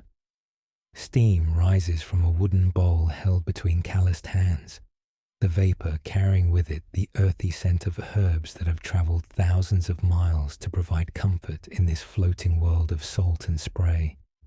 The brew within combines dried leaves gathered from distant shores with roots that medieval healers prized for their ability to warm the body from within and ease the aches that come from months of sleeping on hard surfaces in perpetual motion. Each sip delivers not just warmth, but the concentrated essence of summer meadows and mountain slopes, a liquid memory of lands where the sun shines warm and flowers bloom in abundance. The preparation of these healing drinks requires knowledge that passes from one generation of sailors to the next, wisdom about which plants provide energy without causing sleeplessness, which roots ease joint pain without dulling the alertness necessary for safety, and which combinations create synergistic effects that exceed the sum of their individual benefits. Chamomile flowers, dried to preserve their delicate oils, offer gentle sedation that helps tired bodies find rest despite discomfort. Willow bark, bitter but effective, provides relief from the constant aches that accompany life aboard ships, where every surface is hard and every movement must account for the vessel's motion. Ginger root, precious and carefully rationed, serves multiple purposes that make it worth its substantial cost and the cargo space it occupies. Its warming properties help maintain circulation in extremities that might otherwise succumb to frostbite, while its ability to settle queasy stomachs proves invaluable during rough weather, when even experienced sailors find their equilibrium challenged. The preparation of ginger tea requires careful attention to steeping time and temperature, as excessive heat destroys the delicate compounds that provide its therapeutic benefits, while insufficient extraction fails to release its full potential. Honey, when available, transforms these medicinal brews from bitter necessities into genuine pleasures that provide psychological comfort alongside their physical benefits. The golden sweetness, produced by bees that gathered nectar from countless flowers during the warm months, carries within it the concentrated energy of summer sunshine. Its antimicrobial properties help preserve the teas while providing additional health benefits that medieval sailors valued, even without understanding the scientific principles behind honey's healing characteristics. The ritual of preparing and sharing these warm drinks creates moments of community that transcend the hierarchical structures that normally govern shipboard life. Officers and common sailors alike gather around the galley area during the preparation of evening beverages, their differences temporarily set aside in the face of shared need for warmth and comfort. Conversations that begin with discussions of herbs and preparation methods often evolve into exchanges of stories, observations about the voyage, and the quiet confidences that build trust and mutual understanding among men whose lives depend on cooperation and reliability. Individual preferences for different herbal combinations reflect personal experiences with illness, injury, and the gradual accumulation of knowledge about what works best for each person's constitution and needs. Some sailors favor stimulating blends that help maintain alertness during night watches, while others prefer sedating mixtures that promote the deep sleep necessary for recovery from exhausting labor. The sharing of personal recipes and techniques creates informal networks of medical knowledge that supplement the limited formal medical resources available aboard medieval vessels. The collection and preservation of medicinal plants during port visits requires expertise that some sailors develop through years of experience with different climates and botanical environments. They learn to recognize valuable herbs in unfamiliar landscapes, understanding which parts of plants contain the most potent compounds and when harvesting will yield the highest quality materials. The drying and storage of these gathered medicines demands careful attention to moisture content, air circulation, and protection from contamination that could destroy their therapeutic value. The grinding and preparation of dried herbs into powders and mixtures suitable for brewing creates additional opportunities for skilled sailors to contribute specialized knowledge to the crew's welfare. Stone mortars and wooden pestles, carefully maintained and seasoned through years of use, provide the tools necessary for reducing tough roots and dried leaves into forms that will release their beneficial compounds when steeped in hot water. The timing and technique of this preparation affects both the potency and palatability of the resulting beverages. The creak of leather hinges announces the opening of the ship's medicine chest, a wooden box reinforced with iron corners and fitted with a lock that protects its precious contents from theft, damage, and contamination. Inside, wrapped in oiled cloth and secured in fitted compartments, rest the tools and supplies that represent the crew's primary defense against injury and illness during voyages that might last months without access to professional medical care. Each item has been selected for its versatility, durability, and proven effectiveness under the challenging conditions that characterize life at sea. Surgical instruments, while crude by modern standards, represent the finest metalworking skills available to medieval craftsmen, who understood that these tools would be called upon to perform life-saving procedures under less than ideal conditions. Knives forged from the highest quality steel maintain sharp edges that can cut cleanly through skin and tissue, while bone saws with carefully set teeth can remove damaged limbs when amputation becomes the only alternative to death from infection or gangrene. The maintenance of these instruments requires constant attention to prevent rust and deterioration that could make them useless when emergencies arise. Needles and thread for closing wounds come in various sizes and materials suited to different types of injuries and surgical procedures. Silk thread, expensive but ideal for internal sutures, resists bacterial growth while maintaining strength and flexibility in the body's warm, moist environment. Linen thread provides a more economical alternative for closing skin wounds, while catgut made from animal intestines offers the advantage of being absorbed by the body over time, eliminating the need for suture removal in cases where follow-up care might not be possible. Bandages cut from linen cloth and prepared in various widths provide the means for covering wounds, supporting injured limbs, and applying pressure to control bleeding. The quality of linen used for medical purposes receives careful attention, as rough or contaminated cloth can introduce infection into wounds that might otherwise heal cleanly. The preparation of these bandages includes washing, boiling, and careful drying to remove contaminants and create the cleanest possible materials for wound care. Splinting materials for treating broken bones include wooden slats carved to various lengths and widths, leather straps for securing splints in position, and padding materials that prevent splints from causing additional injury to damaged tissues. The application of splints requires understanding of anatomy and bone structure that allows for proper alignment while accommodating swelling and the natural healing process. Improvised splinting materials must often be created from available ship stores, requiring creativity and practical knowledge that transforms ordinary items into medical devices. Cauterizing irons, heated in the galley fire until they glow red hot, provide the means for stopping severe bleeding and removing infected tissue when other methods prove inadequate.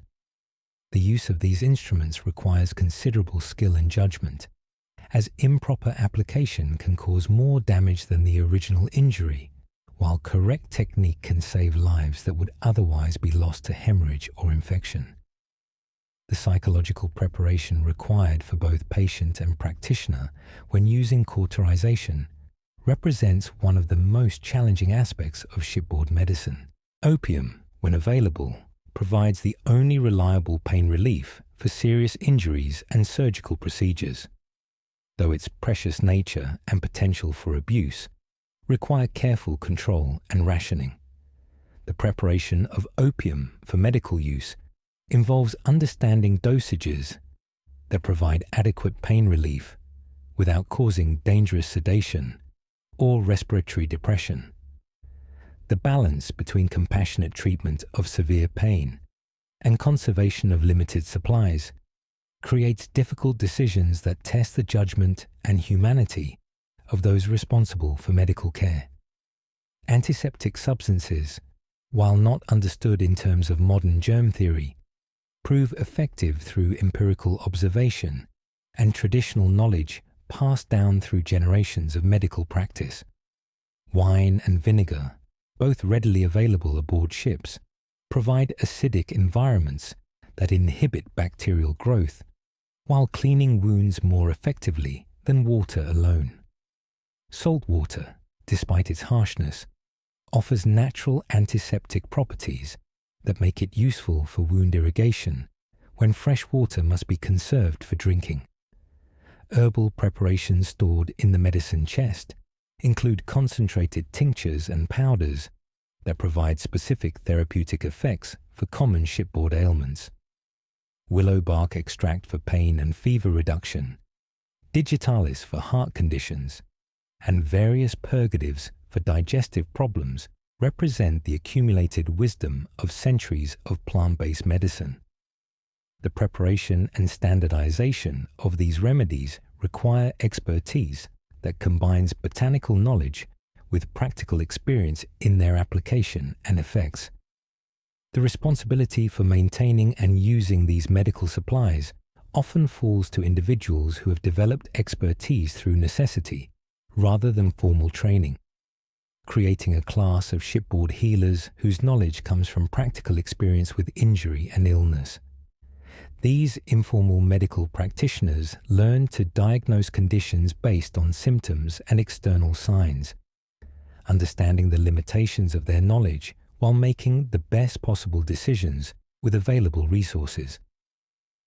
Record keeping for medical supplies and treatments helps ensure that valuable materials are used efficiently while providing information that can guide future medical decisions. Simple notation systems track the use of medicines, the effectiveness of treatments, and the progression of illnesses or injuries over time. This documentation, while basic, creates a body of medical knowledge specific to the conditions and challenges of maritime life. Moonlight filters through gaps in the rigging above, casting shifting patterns of silver and shadow across the deck, where ice crystals have formed in the spray that freezes before it can run off into the scuppers. The ship's lanterns, burning precious oil with flames that dance but never quite go out, create pools of warm yellow light that seem to push back against the vast darkness that surrounds this small world of wood and canvas. In these quiet hours between the changing of watches, when most of the crew lies sleeping in whatever comfort they can find, the vessel continues its endless dialogue with wind and wave. The helmsman stands at his post, hands wrapped around the tiller in a grip that has become as natural as breathing, after months of feeling the ship's responses transmitted through the smooth wood, worn by countless other hands. His eyes move constantly between the compass, the set of the sails, and the horizon that remains invisible in the darkness, but makes its presence known through subtle changes in the wave patterns and the behavior of the wind. The skill required to maintain course during these night hours comes not from any single dramatic moment of decision, but from the accumulation of thousands of small adjustments, each one responding to information gathered through senses trained to read the ship's mood and intentions. The compass itself, housed in a wooden box that protects its delicate mechanism from the worst effects of weather and motion, represents one of the most sophisticated pieces of technology available to medieval navigators. The iron needle, magnetized through techniques that medieval craftsmen learned through trial and error, floats on a cork disc in a bowl of oil that dampens its movement while allowing it to respond to the Earth's magnetic field. The accuracy of this instrument depends on factors that experienced navigators learn to account for through practical experience with magnetic variation and the effects of the ship's iron fittings on compass readings. Reading the compass accurately requires understanding the difference between magnetic north and true north, a variation that changes depending on geographic location and requires adjustment based on knowledge accumulated through previous voyages and careful observation of celestial navigation references. The correction factors applied to compass readings represent some of the most sophisticated mathematical calculations performed aboard medieval ships, requiring navigators to maintain mental records of variation patterns and apply complex corrections to basic compass readings. Wind direction, as felt by the helmsman and observed in the behavior of sails and rigging, provides constant feedback about the ship's relationship to weather patterns and the effectiveness of chosen courses. The ability to detect shifts in wind direction before they become obvious to less experienced observers allows skilled helmsmen to anticipate needed course corrections and maintain efficient progress toward distant destinations.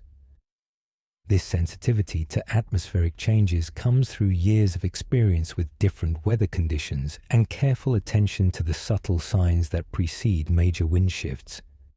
The feel of the ship through the tiller communicates information about hull speed, the effectiveness of sail trim, and the development of weather conditions that might require immediate attention or course changes. Experienced helmsmen develop an almost supernatural ability to sense when the vessel is performing optimally and when adjustments to heading or sail configuration might improve speed or comfort.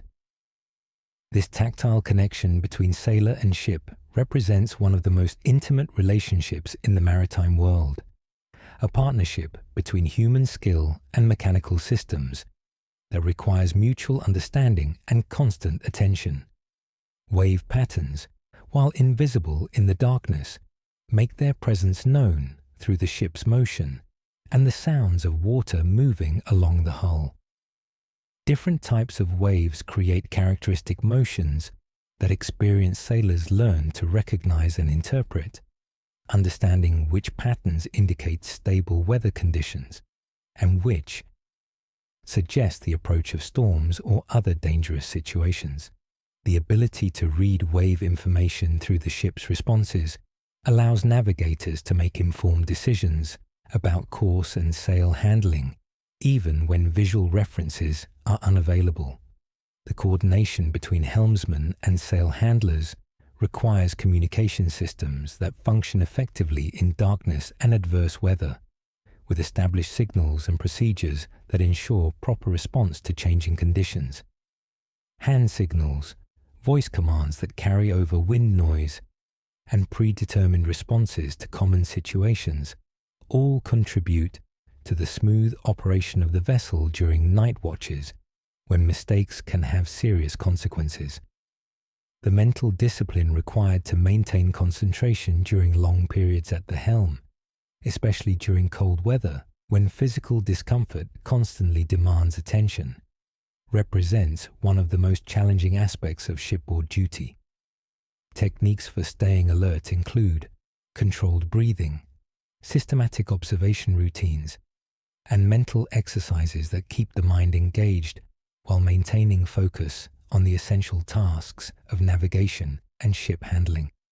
Relief procedures that transfer responsibility from one helmsman to another involve careful communication of current conditions, recent course changes, and observations about weather trends that might affect future navigation decisions.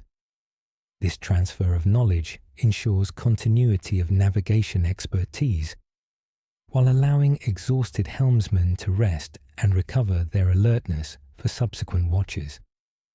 The logbook, protected from weather in an oiled leather cover, receives entries that record course changes, weather observations, and significant events that might affect future navigation or provide information useful for subsequent voyages.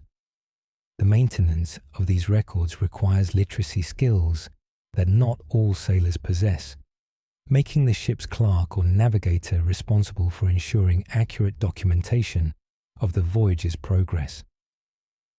Beneath the main deck, in spaces where the ship's motion feels most pronounced, and the creaking of timbers creates a constant symphony of wooden voices, personal possessions rest in sea chests that have been carefully positioned and secured against the vessel's movement.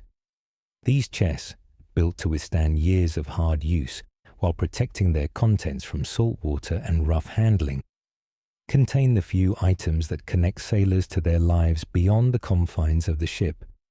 Each chest tells a story of individual hopes, memories, and the careful choices that determine what deserves precious space in a world where every cubic inch has value. Letters from home, wrapped in oiled cloth and tied with string that has been checked and retied countless times, preserve connections to families and communities that might be thousands of miles away. The paper itself, expensive and difficult to obtain, represents significant investment in maintaining relationships that provide psychological anchors during long voyages. Reading and rereading these letters becomes a ritual that helps maintain mental connection to the world beyond the ship, while the act of composing responses, even when sending them might be months away, provides emotional outlet and sense of continuity with normal life. Personal clothing, beyond the practical garments needed for daily wear, includes items that represent status, identity, and connection to social roles that exist beyond the simplified hierarchy of shipboard life. A merchant's fine wool cloak, carefully preserved for use in port visits, reminds its owner of his position in the commercial world that makes these voyages profitable. A craftsman's tools, wrapped in leather and maintained with the same care given to essential ship's equipment, represent skills and knowledge that will resume importance once the voyage ends and normal life resumes. Religious items occupy special places in many sea chests, their spiritual significance providing comfort and hope during the darkest moments of dangerous voyages. Carved wooden crosses, often made by the sailors themselves during long hours when other work was impossible, represent both artistic expression and spiritual devotion. Prayer books, when literacy and resources allow, contain familiar words that provide structure for private worship and meditation in an environment where formal religious services might be irregular or impossible. Small tools and implements that supplement the ship's general equipment allow individual sailors to maintain their personal gear and contribute specialized skills to the crew's collective capabilities. A sailor's own needle and thread, kept sharp and ready for mending clothing and equipment, represents self-reliance and the ability to maintain personal comfort without depending entirely on communal resources. Whetstones for keeping knives and tools sharp, carefully selected for their abrasive qualities and portability, ensure that essential cutting implements remain effective throughout the voyage. Keepsakes and mementos that hold sentimental value provide psychological comfort that far exceeds their practical utility, serving as tangible connections to people and places that exist beyond the immediate reality of shipboard life. A smooth stone from a childhood beach, a pressed flower from a sweetheart's garden, or a small carving made by a child's hands, all serve as anchors to identity and relationships that transcend the temporary roles and relationships that govern life aboard ship. Personal medical supplies, beyond those available in the ship's general medicine chest, allow individuals to address minor health problems without drawing on communal resources or revealing weaknesses that might affect their standing with officers and crew. Small quantities of herbs known to be effective for personal ailments, bandages cut from personal clothing, and simple remedies prepared according to family traditions all contribute to individual health maintenance and self-reliance. Written materials beyond letters, including personal journals, navigation notes, and records of previous voyages, serve multiple purposes that combine practical utility with personal satisfaction. Journals provide outlets for thoughts and observations that might be inappropriate for public expression, while also serving as records that can be valuable for future voyages. Navigation notes, accumulated through personal experience and observation, supplement the ship's official records with individual insights and techniques that reflect personal learning and expertise. Money and valuable items, carefully hidden and protected from theft, represent the economic motivation that drives many sailors to endure the hardships of long voyages. Coins from different countries and regions tell stories of previous voyages and trading relationships, while their accumulated value represents hopes for improved circumstances once the current voyage is completed. The security measures used to protect these valuables require constant vigilance and clever concealment techniques that prevent theft, while keeping assets accessible when needed. Trading goods and small cargo items that sailors carry for personal profit supplement their wages while providing opportunities to learn about different markets and commercial relationships. These items, carefully selected for their value-to-weight ratio and market potential, represent individual entrepreneurship within the larger commercial framework of the voyage. The knowledge required to select profitable trading goods and identify good markets reflects commercial expertise that many sailors develop through years of experience in different ports and trading centers. Maintenance supplies for personal equipment include oils, waxes, and other materials needed to keep leather goods supple, metal items free from rust, and wooden objects in good repair. The regular maintenance of personal possessions requires time and attention that must be balanced against other duties, but the investment in care pays dividends in extended useful life and continued functionality of essential items. The organization and arrangement of items within sea chests reflects individual personality and priorities, while also demonstrating practical understanding of how to maximize limited storage space. Items used frequently are positioned for easy access, while valuable or fragile objects receive protection through careful wrapping and strategic placement. The ability to quickly locate needed items in darkness or rough weather can be crucial when time is limited. and conditions are challenging. Security measures that protect personal possessions from theft, damage, and loss require constant vigilance and creative solutions that adapt to the unique challenges of shipboard life. Locking mechanisms, while providing some protection, must be supplemented with concealment techniques and social strategies that discourage theft while maintaining the cooperative relationships essential for crew harmony and effectiveness.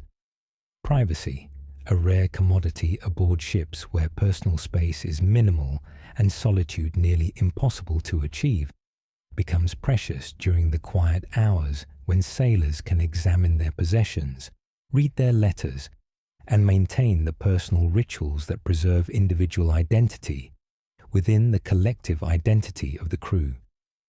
These private moments, stolen from the demands of duty and survival, provide essential psychological restoration and the opportunity for reflection that helps maintain mental health during extended voyages.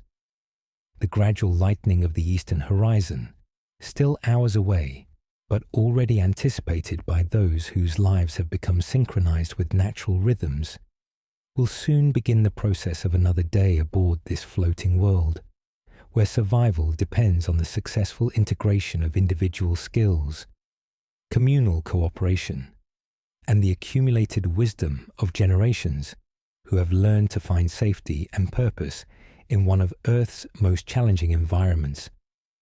Through the long winter night, these medieval mariners continue their patient vigil, tending their fires, maintaining their watch, and preserving the delicate balance of warmth, safety, and human connection that transforms a wooden vessel into a temporary home capable of carrying its inhabitants safely across vast distances of dark water toward whatever destinations await beyond the horizon.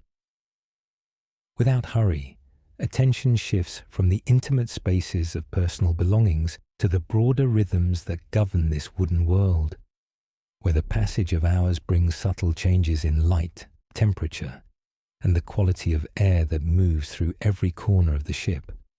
The night has reached that deep point where time seems suspended, neither advancing toward dawn nor retreating into yesterday, creating a sense of eternal present that experienced sailors learn to inhabit with patience and quiet acceptance. The sound of bare feet on wooden planking creates a soft percussion against the deeper bass notes of the ship's movement through water, each footstep placed with the unconscious precision that comes from months of navigating familiar spaces in darkness. These sounds layer beneath the constant symphony of the vessel itself, the creaking of joints and the whisper of rope through blocks becoming as natural and necessary as breathing. A sailor moves through the ship's interior with the fluid grace of someone who no longer needs to think about balance or direction, his body automatically adjusting to the roll and pitch that would leave a landlubber staggering and disoriented. Water drips somewhere in the darkness, a steady rhythm that speaks of condensation rather than leak, moisture from breath and bodies collecting on the coldest surfaces and finding its way downward through the intricate maze of beams and planking. The sound becomes almost musical in its regularity, a metronome that marks time in a world where clocks are precious and unreliable. Each drop carries with it the story of warm air meeting cold wood, the endless cycle of evaporation and condensation that governs the ship's internal weather patterns. The whistle of wind through rigging changes pitch and intensity as gusts strengthen and fade, creating an aerial orchestra that experienced sailors can read like musical notation. Higher notes indicate wind moving through the thinner lines of the upper rigging, while deeper tones suggest air flowing around the larger spars and masts that form the ship's vertical architecture. The harmony between these different voices tells stories about wind direction, strength, and the subtle changes that might herald shifts in weather patterns still hours away.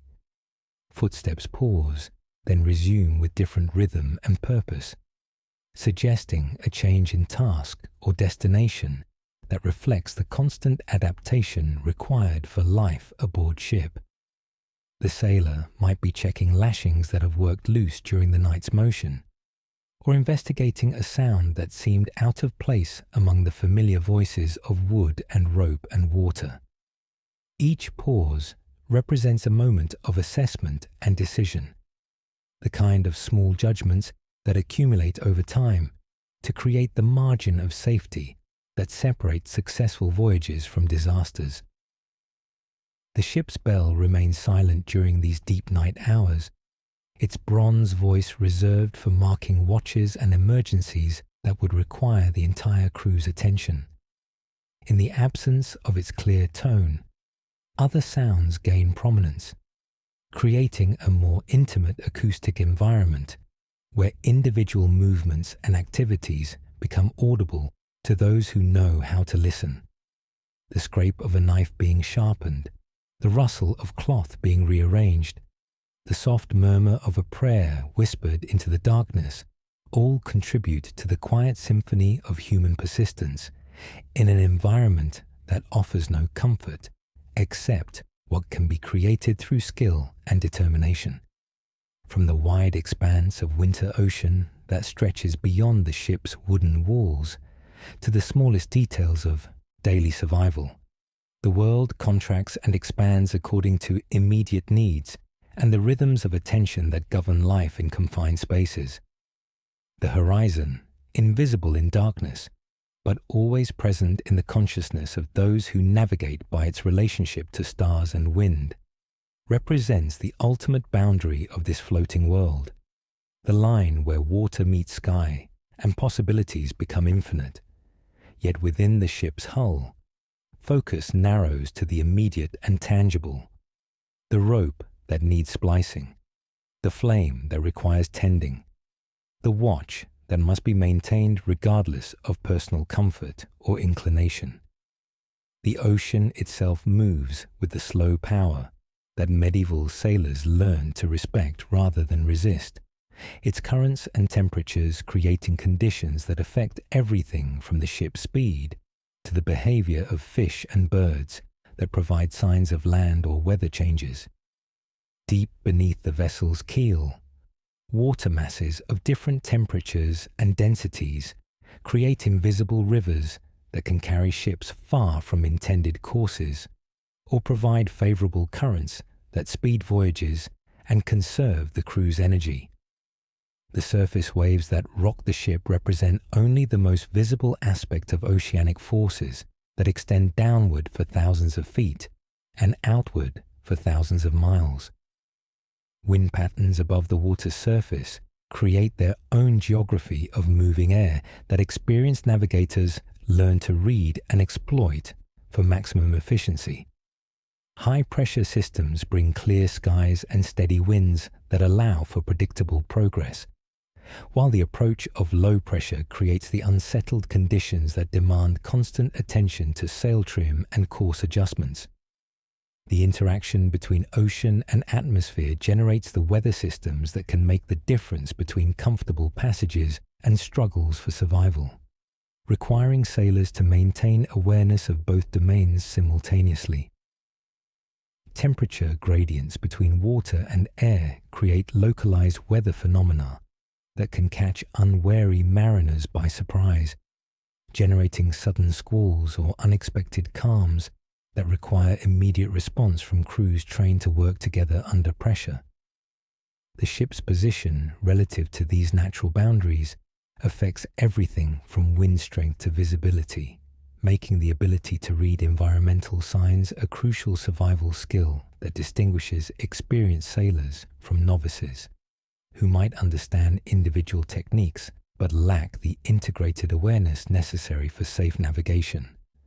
Within this vast natural system, the ship becomes a tiny point of human intention and activity, its course and speed determined by the successful integration of natural forces with human skill and determination.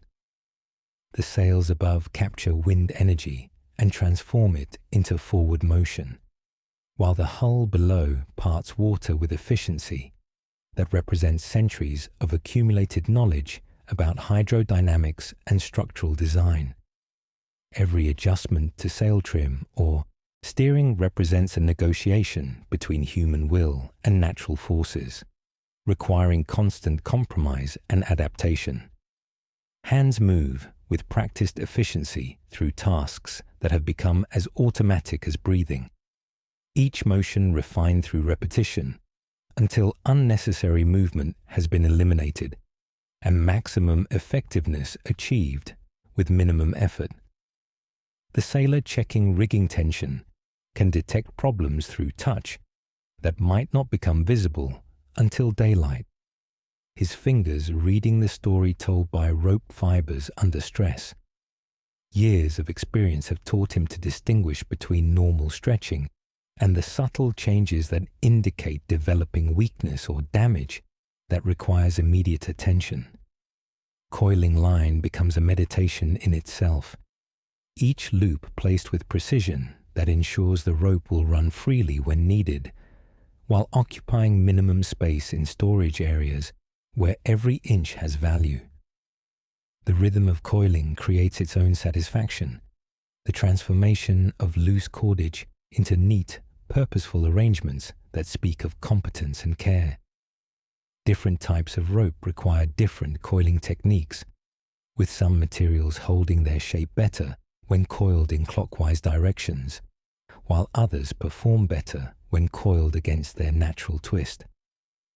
Splicing work continues in the dim light of oil lamps, the interweaving of rope strands requiring concentration and skill that can be maintained even when fingers are stiff with cold and eyes strained by inadequate illumination.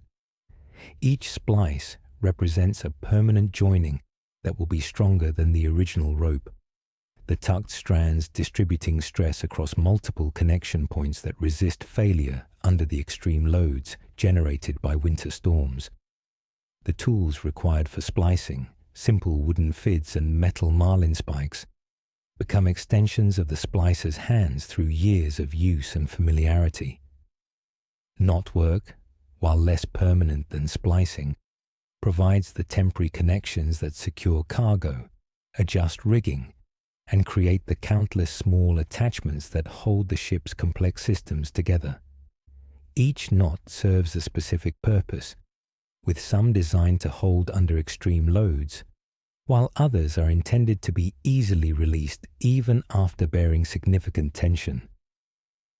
The knowledge of which knot to use in each situation represents part of the vast body of practical wisdom that experienced sailors carry in their hands and minds.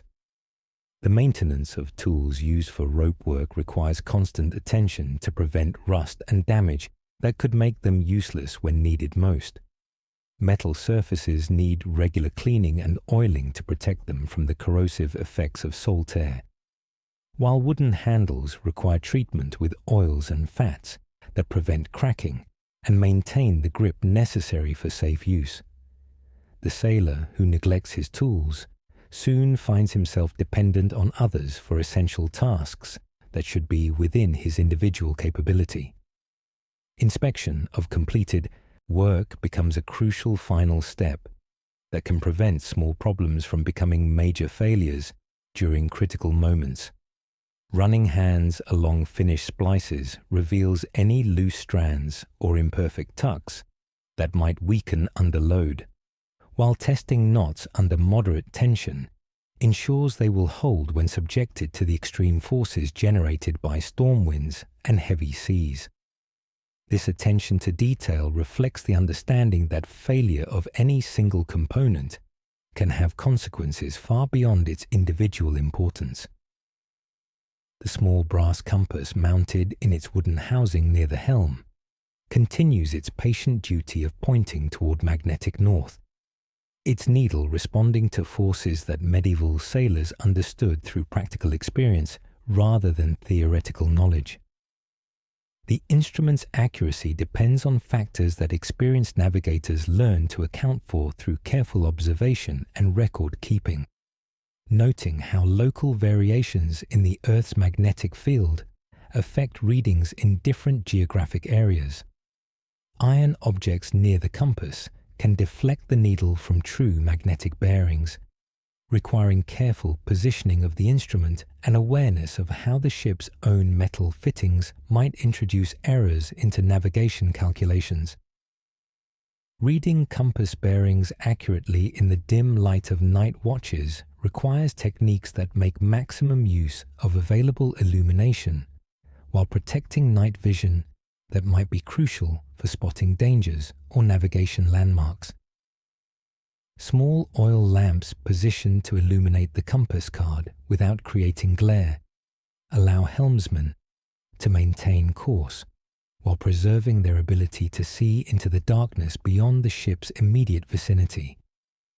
The compass rose-painted on the instrument's face uses symbols and markings that remain visible in minimal light, with cardinal directions marked in ways that can be distinguished by touch as well as sight.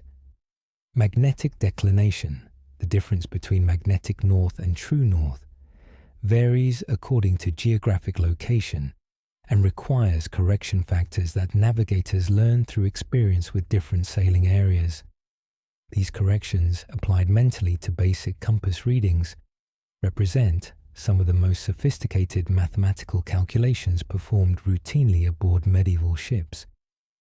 The ability to make these adjustments quickly and accurately while managing other navigation tasks simultaneously distinguishes skilled navigators from those who understand individual techniques but lack the integrated expertise necessary for safe passage. Dead reckoning calculations that depend on compass bearings require careful attention to the factors that can introduce errors into position estimates, including variations in the ship's speed through water, the effects of ocean currents, and the accumulated impact of small steering errors over long periods. Experienced navigators develop intuitive understanding of how these factors interact, making adjustments to calculated positions based on observations of sea conditions, weather patterns, and the ship's behavior under different sailing conditions.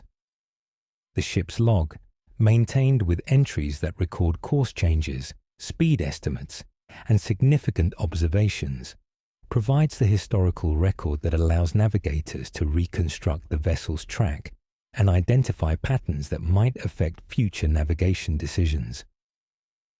These written records supplement the mental notes and observations that experienced sailors maintain through memory and informal discussion, creating multiple sources of navigation information that can be cross-referenced for accuracy and completeness.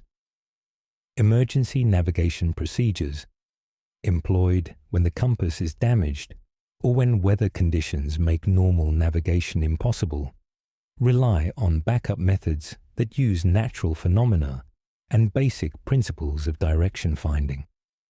The position of sunrise and sunset provides general directional references, while the behavior of waves and the flight patterns of seabirds can offer clues about the location of distant landmasses. These primitive but reliable techniques represent the foundation upon which more sophisticated navigation methods are built. Nighttime navigation presents unique challenges that require adaptation of normal procedures to account for limited visibility and the different environmental conditions that characterize darkness hours. Stars, when visible through cloud cover, provide the most reliable directional references available to medieval sailors, their positions and movements encoding information about latitude, season, and direction that skilled navigators can interpret with remarkable accuracy. The knowledge required to use celestial navigation effectively represents years of study and practical experience that few sailors fully master. Course corrections made during night watches require communication between helmsmen and officers that ensures navigation decisions are coordinated with overall voyage planning and weather considerations. The authority to change course during darkness often requires specific authorization from senior officers, creating checks and balances that prevent navigation errors while allowing for necessary responses to changing conditions. These procedures reflect the understanding that navigation mistakes made during night hours can have consequences that become apparent only with daylight, when corrections might be difficult or impossible to implement. The ship's water barrels, secured in their positions throughout the hold, represent life itself transformed into portable form, each drop precious beyond measure during voyages that might last months without opportunity for replenishment. The wooden containers that hold this vital resource embody centuries of accumulated knowledge about preservation, storage, and the prevention of contamination that could turn life-sustaining water into a source of illness or death. Cooper's skills that created these barrels combine understanding of wood behavior, structural engineering, and the subtle chemistry of preservation into functional art that serves purposes far beyond simple containment. Different grades of water occupy separate barrels according to quality and intended use, with the purest reserves protected for drinking, while lesser quality supplies serve for cooking and cleaning purposes. The hierarchy of water usage reflects practical understanding of human physiology and the minimum requirements for maintaining health during extended periods when fresh supplies are unavailable. Officers' water, often stored in smaller containers that receive additional protection and treatment, acknowledges both rank privileges and the practical necessity of maintaining the health and decision-making capability of those responsible for navigation and command. Rationing systems that govern daily water distribution require mathematical calculations that balance current consumption against estimated voyage duration and safety margins for unexpected delays or losses. The daily allowance for each crew member represents a carefully calculated compromise between immediate hydration needs and long-term survival requirements, creating constant tension between present comfort and future security. The sailor responsible for water distribution occupies a position of enormous responsibility and potential conflict, as his decisions directly affect every person aboard ship. Quality monitoring of stored water requires daily attention to detect the early signs of contamination or deterioration that might require treatment or rationing adjustments. Changes in color, taste, or odor provide warning of developing problems that might be addressed through filtration, treatment with wine or vinegar, or transfer to different containers. The ability to distinguish between normal changes that occur during extended storage and dangerous contamination that threatens health requires experience and judgment that can mean the difference between successful voyages and disaster. Emergency water collection methods provide backup systems that can supplement primary supplies during extended voyages or unexpected delays, though these techniques often produce water of marginal quality that requires careful treatment before consumption. Rainwater collection using canvas and improvised gutters can provide significant quantities during storms, while dew collection offers smaller amounts that might be crucial during periods when other sources are unavailable. The knowledge and equipment necessary for these emergency procedures must be maintained and tested regularly to ensure effectiveness when needed. Conservation techniques that minimize water waste while maintaining necessary hygiene and cooking requirements represent daily challenges that affect every aspect of shipboard life. The reuse of water for multiple purposes, careful measurement of quantities used for different tasks, and the substitution of seawater for fresh water when possible, all contribute to extending supplies while maintaining the minimum standards necessary for health and morale.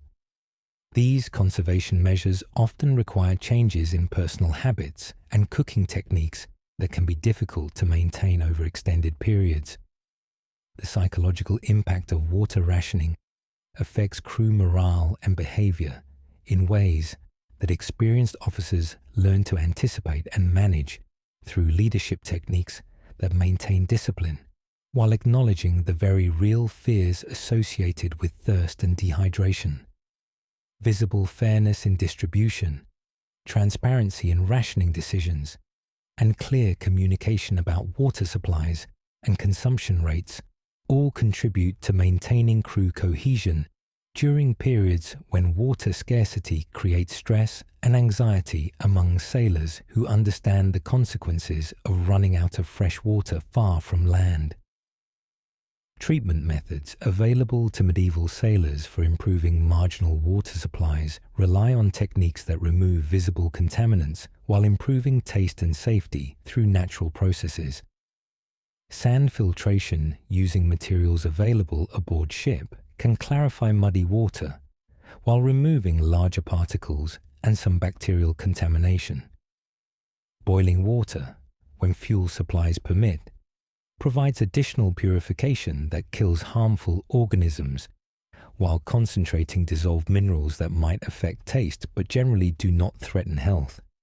Storage location within the ship affects water quality through temperature control and protection from contamination, requiring careful consideration of barrel placement that balances accessibility with preservation requirements. Water stored in the coolest parts of the ship remains fresh longer, while reducing the bacterial growth that can make stored water unsafe to drink. Protection from contamination by bilge water, cargo spillage, and other sources of pollution requires constant vigilance and proper securing methods that prevent accidental mixing of clean water with contaminated materials. The relationship between water consumption and work capacity becomes critically important during voyages when physical demands are high, and dehydration can quickly impair judgment, coordination, and strength. Early recognition of dehydration symptoms allows for intervention before serious problems develop, though treatment options remain limited to increasing water intake when supplies permit. The balance between maintaining work efficiency and conserving water supplies requires constant judgment calls that affect both individual health and collective survival chances. Sleep comes to the ship in layers and stages, different crew members finding rest according to watch schedules and personal rhythms that have adapted to the demands of life in constant motion. The sounds of slumber blend with the vessel's own night voices, creating an acoustic environment where human breathing harmonizes with the creaking of timbers and the whisper of water along the hull.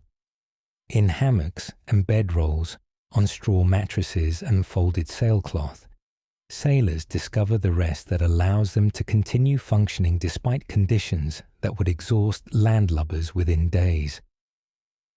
Body heat, carefully conserved and strategically shared, creates microclimates of warmth within the ship's cold interior spaces.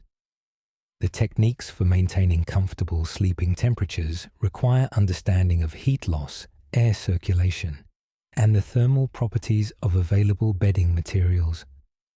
Wool blankets, when available, provide insulation that remains effective even when damp, while shared body heat between watch partners can mean the difference between restful sleep and exhausting nights of shivering wakefulness. Dreams, when they come to exhausted sailors, often carry them back to warm hearths and familiar faces, providing psychological escape from the harsh realities of winter voyaging. The content of these dreams reflects the deep human need for connection and comfort that shipboard life can satisfy only partially through camaraderie and shared purpose. Some sailors report dreams of home so vivid and compelling that awakening becomes a moment of grief and disorientation, requiring mental discipline to refocus attention on immediate duties and responsibilities.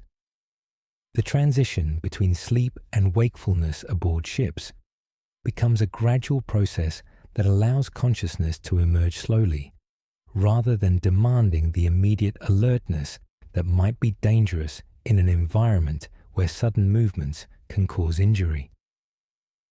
Experienced sailors learn to wake naturally at the approach of their watch times, internal rhythms synchronized with the ship's schedule through months of repetition and adaptation. This ability to wake refreshed and ready for duty represents one of the many physiological adaptations that characterize successful sea careers. Watch changes during sleeping hours occur with minimal disturbance to off-duty crew members, the retiring and oncoming watchman communicating essential information through whispered conversations that preserve the rest of those who will soon need their own periods of alertness and responsibility. The courtesy extended to sleeping shipmates reflects understanding that rest is a precious commodity that directly affects everyone's safety and the ship's operational effectiveness. Personal sleeping rituals, adapted to shipboard conditions and available resources, help individual sailors maintain psychological comfort and sense of routine despite the chaotic and unpredictable nature of life at sea. Simple practices like arranging personal items in familiar patterns, reciting prayers or meditation phrases, and performing basic hygiene routines all contribute to the mental preparation necessary for restorative sleep. These individual practices, while seemingly insignificant, provide psychological anchors that help maintain sanity and emotional equilibrium during extended voyages. The quality of sleep achieved in shipboard conditions depends on factors that landlubbers rarely consider, including the ship's motion, ambient noise levels, temperature variations, and the psychological stress of being far from land and dependent on wind and weather for survival. Experienced sailors develop tolerance for sleep disturbances that would prevent rest for those unaccustomed to maritime conditions, while also learning to recognize when sleep deprivation begins to affect their judgment and performance in ways that could compromise safety. Nightmares and sleep disturbances, when they occur, often reflect the accumulated stress and fear that sailors carry, despite outward displays of confidence and competence. Dreams of shipwreck, drowning, and abandonment represent the deep anxieties that accompany life in an environment where survival depends on factors beyond individual control.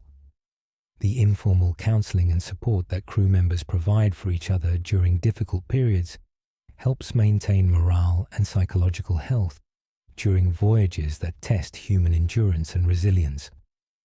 Snoring and other sleep sounds create additional challenges in the confined spaces where privacy is impossible, and individual sleep problems can affect entire groups of resting sailors. The social protocols that govern sleeping arrangements include informal rules about acceptable noise levels and consideration for others who must share the same spaces for months at a time. These unwritten codes of conduct help maintain harmony and mutual respect in conditions where conflict could quickly become dangerous for everyone aboard. The rhythm of breathing that characterizes deep sleep becomes audible throughout the ship's interior during the quietest hours of night, creating a collective sound that speaks of human persistence and the body's remarkable ability to find rest even in challenging circumstances. This communal breathing, rising and falling with the ship's motion, represents the biological foundation upon which all other shipboard activities depend, the basic life process that continues regardless of weather, danger, or the countless demands that characterize maritime existence. Morning preparations begin long before dawn with the gradual stirring of those whose internal clocks have learned to anticipate the needs of ship and crew. The first movements in the darkness speak of responsibilities that transcend personal comfort, duties that must be performed regardless of how little sleep was achieved or how cold and unwelcoming the new day might prove to be. These early risers move through familiar routines, with the efficiency born of necessity and refined through repetition. their actions setting in motion the daily cycle of activities that sustain life aboard their floating world. The first hint of dawn still lies hours beyond the horizon, yet something in the quality of darkness begins to shift, as if the night itself recognizes the approaching change that will transform this world of wood and water once again. The ship continues its patient dialogue with wind and wave, each creak and whisper now familiar as the voices of old friends who have shared countless conversations through the long watches of winter sailing. In the galley, embers glow with the steady warmth that has sustained life through another night, while throughout the vessel's interior spaces, the accumulated wisdom of generations continues its quiet work of transforming survival into something approaching comfort. The rope work that occupied evening hours now rests complete, coiled lines arranged with the precision that speaks of hands trained to perfection through necessity and repetition. Each splice and knot represents not just technical skill, but the deeper understanding that connects individual competence to collective survival. The knowledge that every sailor's expertise contributes to the safety and success of the entire crew. These completed tasks, small in themselves, accumulate into the vast network of preparation and care that allows wooden ships to carry their human cargo safely across winter seas that offer no forgiveness for carelessness or ignorance. Water barrels stand secure in their positions, their contents representing life itself, measured in carefully rationed drops that must sustain the crew through whatever distances remain before fresh supplies can be obtained. The cooper's art that created these containers reflects centuries of accumulated knowledge about wood and water, preservation and protection. The subtle chemistry of keeping life's most essential element pure and available despite months of storage in conditions that challenge every aspect of human ingenuity and determination. Personal possessions rest safely in sea chests that have become repositories of identity and memory, each item carefully chosen and maintained to provide connection to the larger world beyond the ship's wooden boundaries. Letters from home, tools of trade, religious tokens, and small treasures that speak of individual hopes and dreams all contribute to the complex tapestry of human experience that transforms a mere vessel into a temporary community bound together by shared purpose and mutual dependence. The medicine chest, with its collection of herbs and instruments, surgical tools and healing preparations, represents humanity's ancient partnership with nature in the ongoing struggle against injury and illness.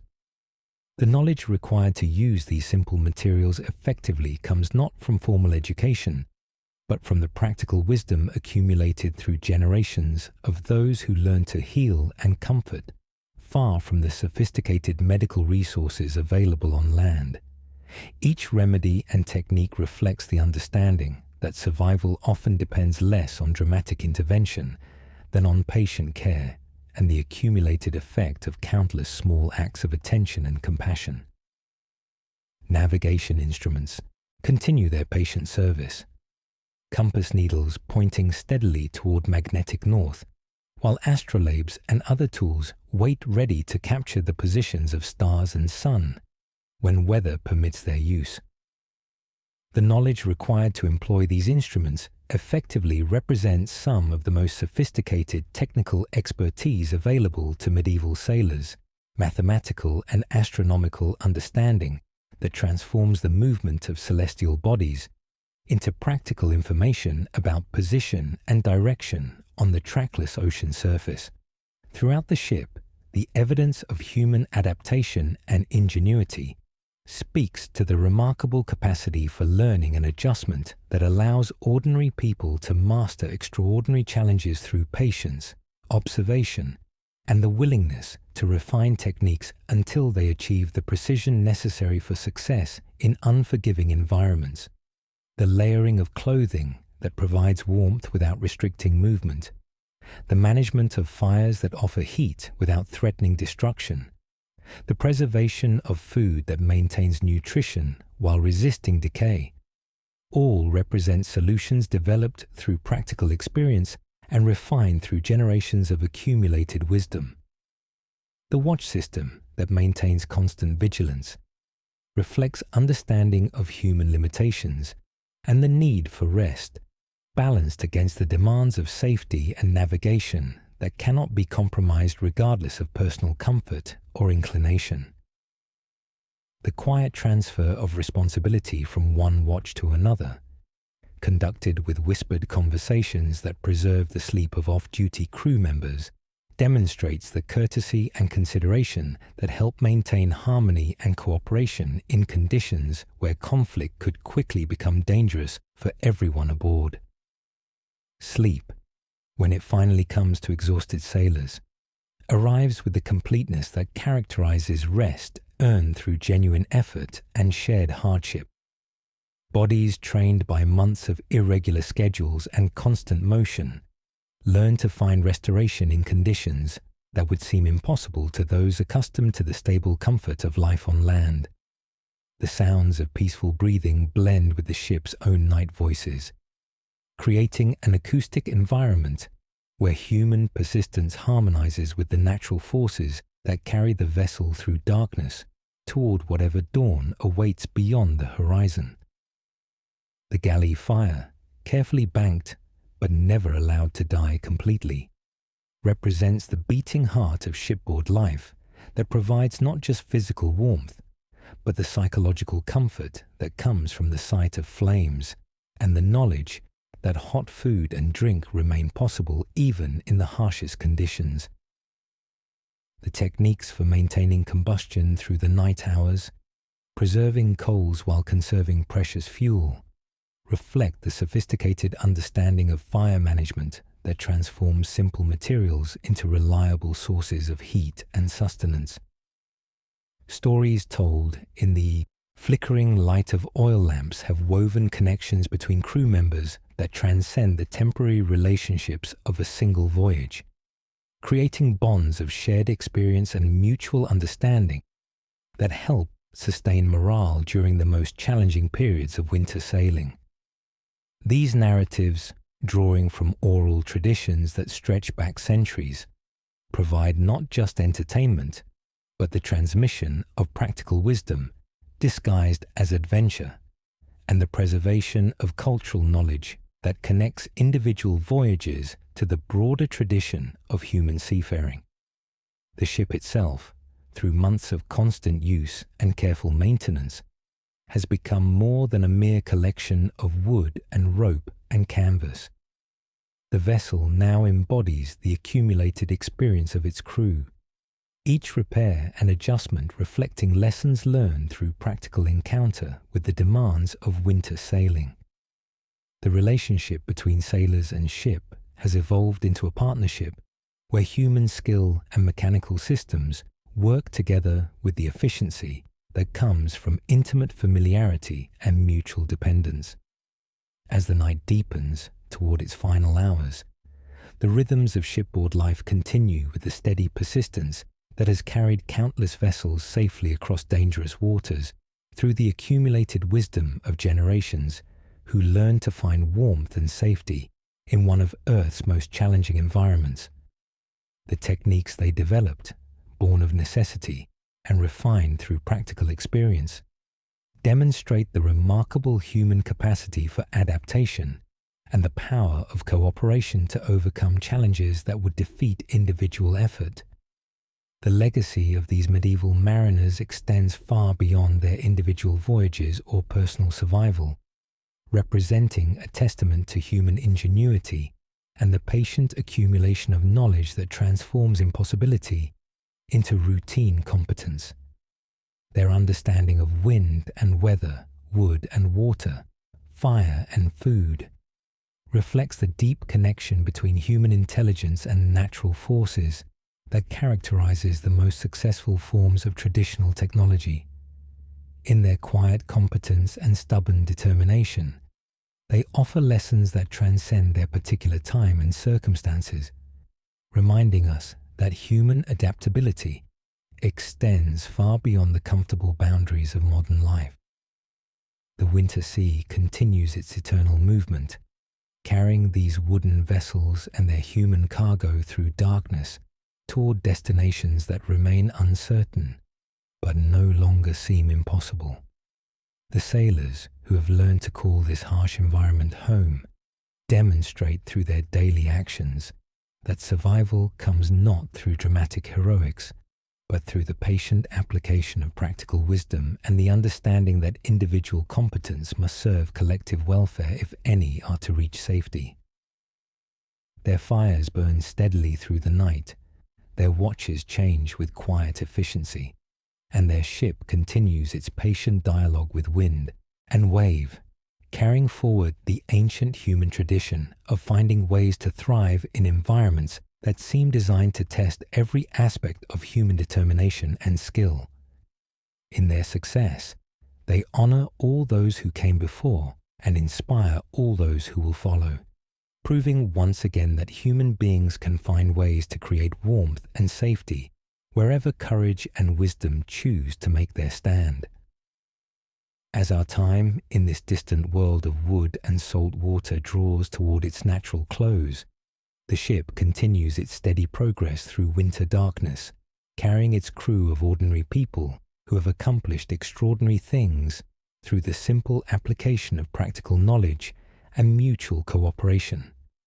Their example accompanies us as we gradually return from this cold and challenging world to the warmth and comfort of our own time and place, where the lessons they learn through necessity can inspire our own efforts to find patience and resilience in whatever challenges we may face. The creaking of timbers and the whisper of water along the hull begin to fade as we slowly leave behind this floating world, where survival depended on understanding the subtle relationships between human skill and natural forces. The techniques these sailors developed for maintaining warmth in impossible conditions, for finding rest despite constant motion, for preserving hope during the darkest hours of winter voyaging, all speak to capacities within ourselves that remain available whenever circumstances demand more than we believe we can provide. Gently now, you begin to return from this world of medieval sailing ships and winter seas, carrying with you the quiet confidence that comes from witnessing human ingenuity at work in one of Earth's most demanding environments. The warmth of your own surroundings becomes more apparent as the cold salt air of the ship's world gradually gives way to the familiar comfort of your own space, your own time, your own secure and peaceful refuge from the storms that once challenged sailors who had only their accumulated wisdom and stubborn determination to keep them safe. The bed beneath you offers comfort that those medieval mariners could barely imagine. Soft surfaces and controlled temperature replacing the hard planking and bitter cold that tested their endurance through months of winter sailing. Your pillow cradles your head with gentle support that contrasts sharply with the improvised bedding that sailors created from folded sailcloth and whatever materials could be gathered to provide minimal cushioning against the ship's hard surfaces. The blankets that cover you provide warmth without the constant attention and careful management that kept shipboard fires burning through the dangerous hours when flame represented the difference between life and death. Feel your body sinking deeper into this luxurious comfort, each muscle releasing the tension it had unconsciously absorbed while following those hardy sailors through their nightly routines of survival and maintenance. Your shoulders, which had tightened in sympathy with men hauling frozen ropes and adjusting ice-covered rigging, now settle back into the soft support of your mattress. Your hands, which had clenched slightly while imagining the grip required to maintain control of a ship's tiller in freezing weather, now relax completely as they rest in the warm security of your own bed. the warmth spreads gradually through your body, starting from your core and moving outward toward your extremities in gentle waves that remind you of the precious heat that sailors worked so hard to create and preserve in their wooden world. But this warmth comes without effort or vigilance, without the constant attention to fuel and flame that occupied so much of their time and energy. Your feet, which had grown cold in imagination while walking the frozen decks of a medieval ship, now rest in perfect comfort beneath covers that provide exactly the right amount of insulation without any need for adjustment or concern. Your face, no longer exposed to the bitter wind that carved lines of determination into the features of those ancient mariners, relaxes into the soft expression that comes with complete safety and security. The muscles around your eyes, which had squinted against imaginary soul spray and driving snow, now soften as they prepare for the gentle closing that will lead you into peaceful rest. Your jaw, which had tightened while considering the challenges faced by sailors who had only their own resources to depend upon, now releases all tension as you settle into the profound relaxation that comes with knowing you are completely protected from any storm or danger. Notice how your breathing has already begun to slow and deepen, no longer requiring the careful attention to warmth conservation that occupied the thoughts of sailors who understood that each exhale carried away precious body heat that might be difficult to replace. Your breath flows naturally and easily, warming and cooling your body automatically, without any need for the conscious management that helped medieval mariners maintain their core temperature during the coldest hours of winter voyaging. Each inhalation brings perfect air, neither too hot nor too cold, conditioned to exactly the right temperature and humidity for your comfort and well-being. The rhythm of your breathing creates its own gentle current that carries you further away from the harsh world of winter sailing and deeper into the peaceful sanctuary of your own rest.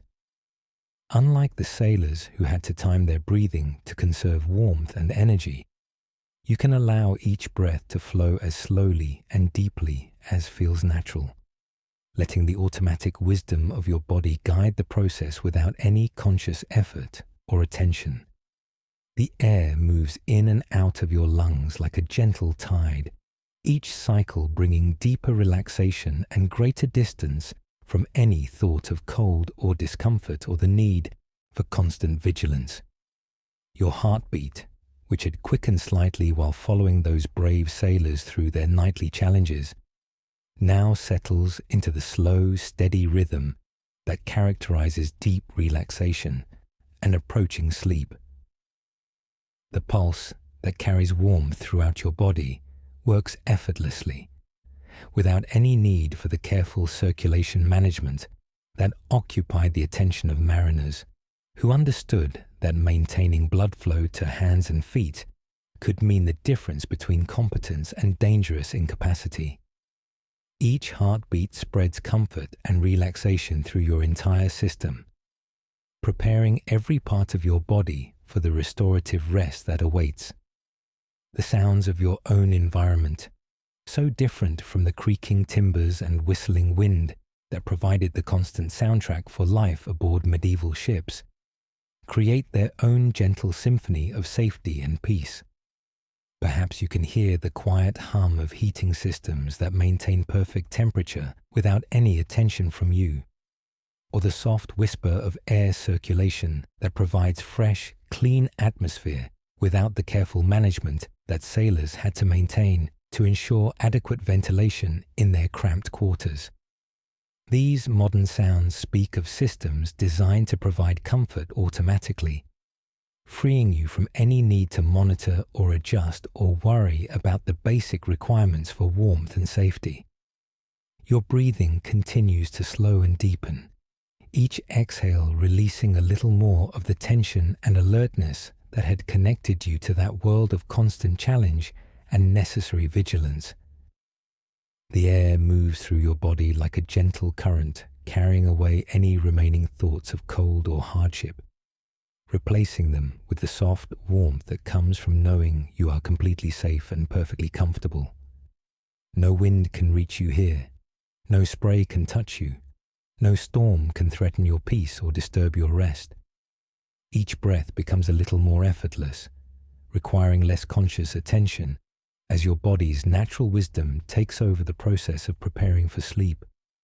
The rhythm grows more gentle and regular, like calm waves lapping against a peaceful shore, rather than the challenging seas that tested the skills and endurance of those medieval sailors. Your chest rises and falls with the easy motion that speaks of complete relaxation and the approach of restorative rest. The transition from wakefulness towards sleep begins to unfold naturally, without any effort or intention on your part. Just as those sailors learned to trust their ship to carry them safely through the darkness while they rested, you can trust your own body's wisdom to guide you gently into the peaceful sleep that will restore and refresh you for whatever tomorrow may bring. There is no need to steer or navigate or maintain vigilant watch. No need to monitor systems or adjust equipment or worry about changing conditions. Let sleep come gently, the way dawn eventually came to those patient sailors who had maintained their watch through the darkest hours of winter night. There is no hurry, no urgency, no pressure to achieve sleep quickly or efficiently.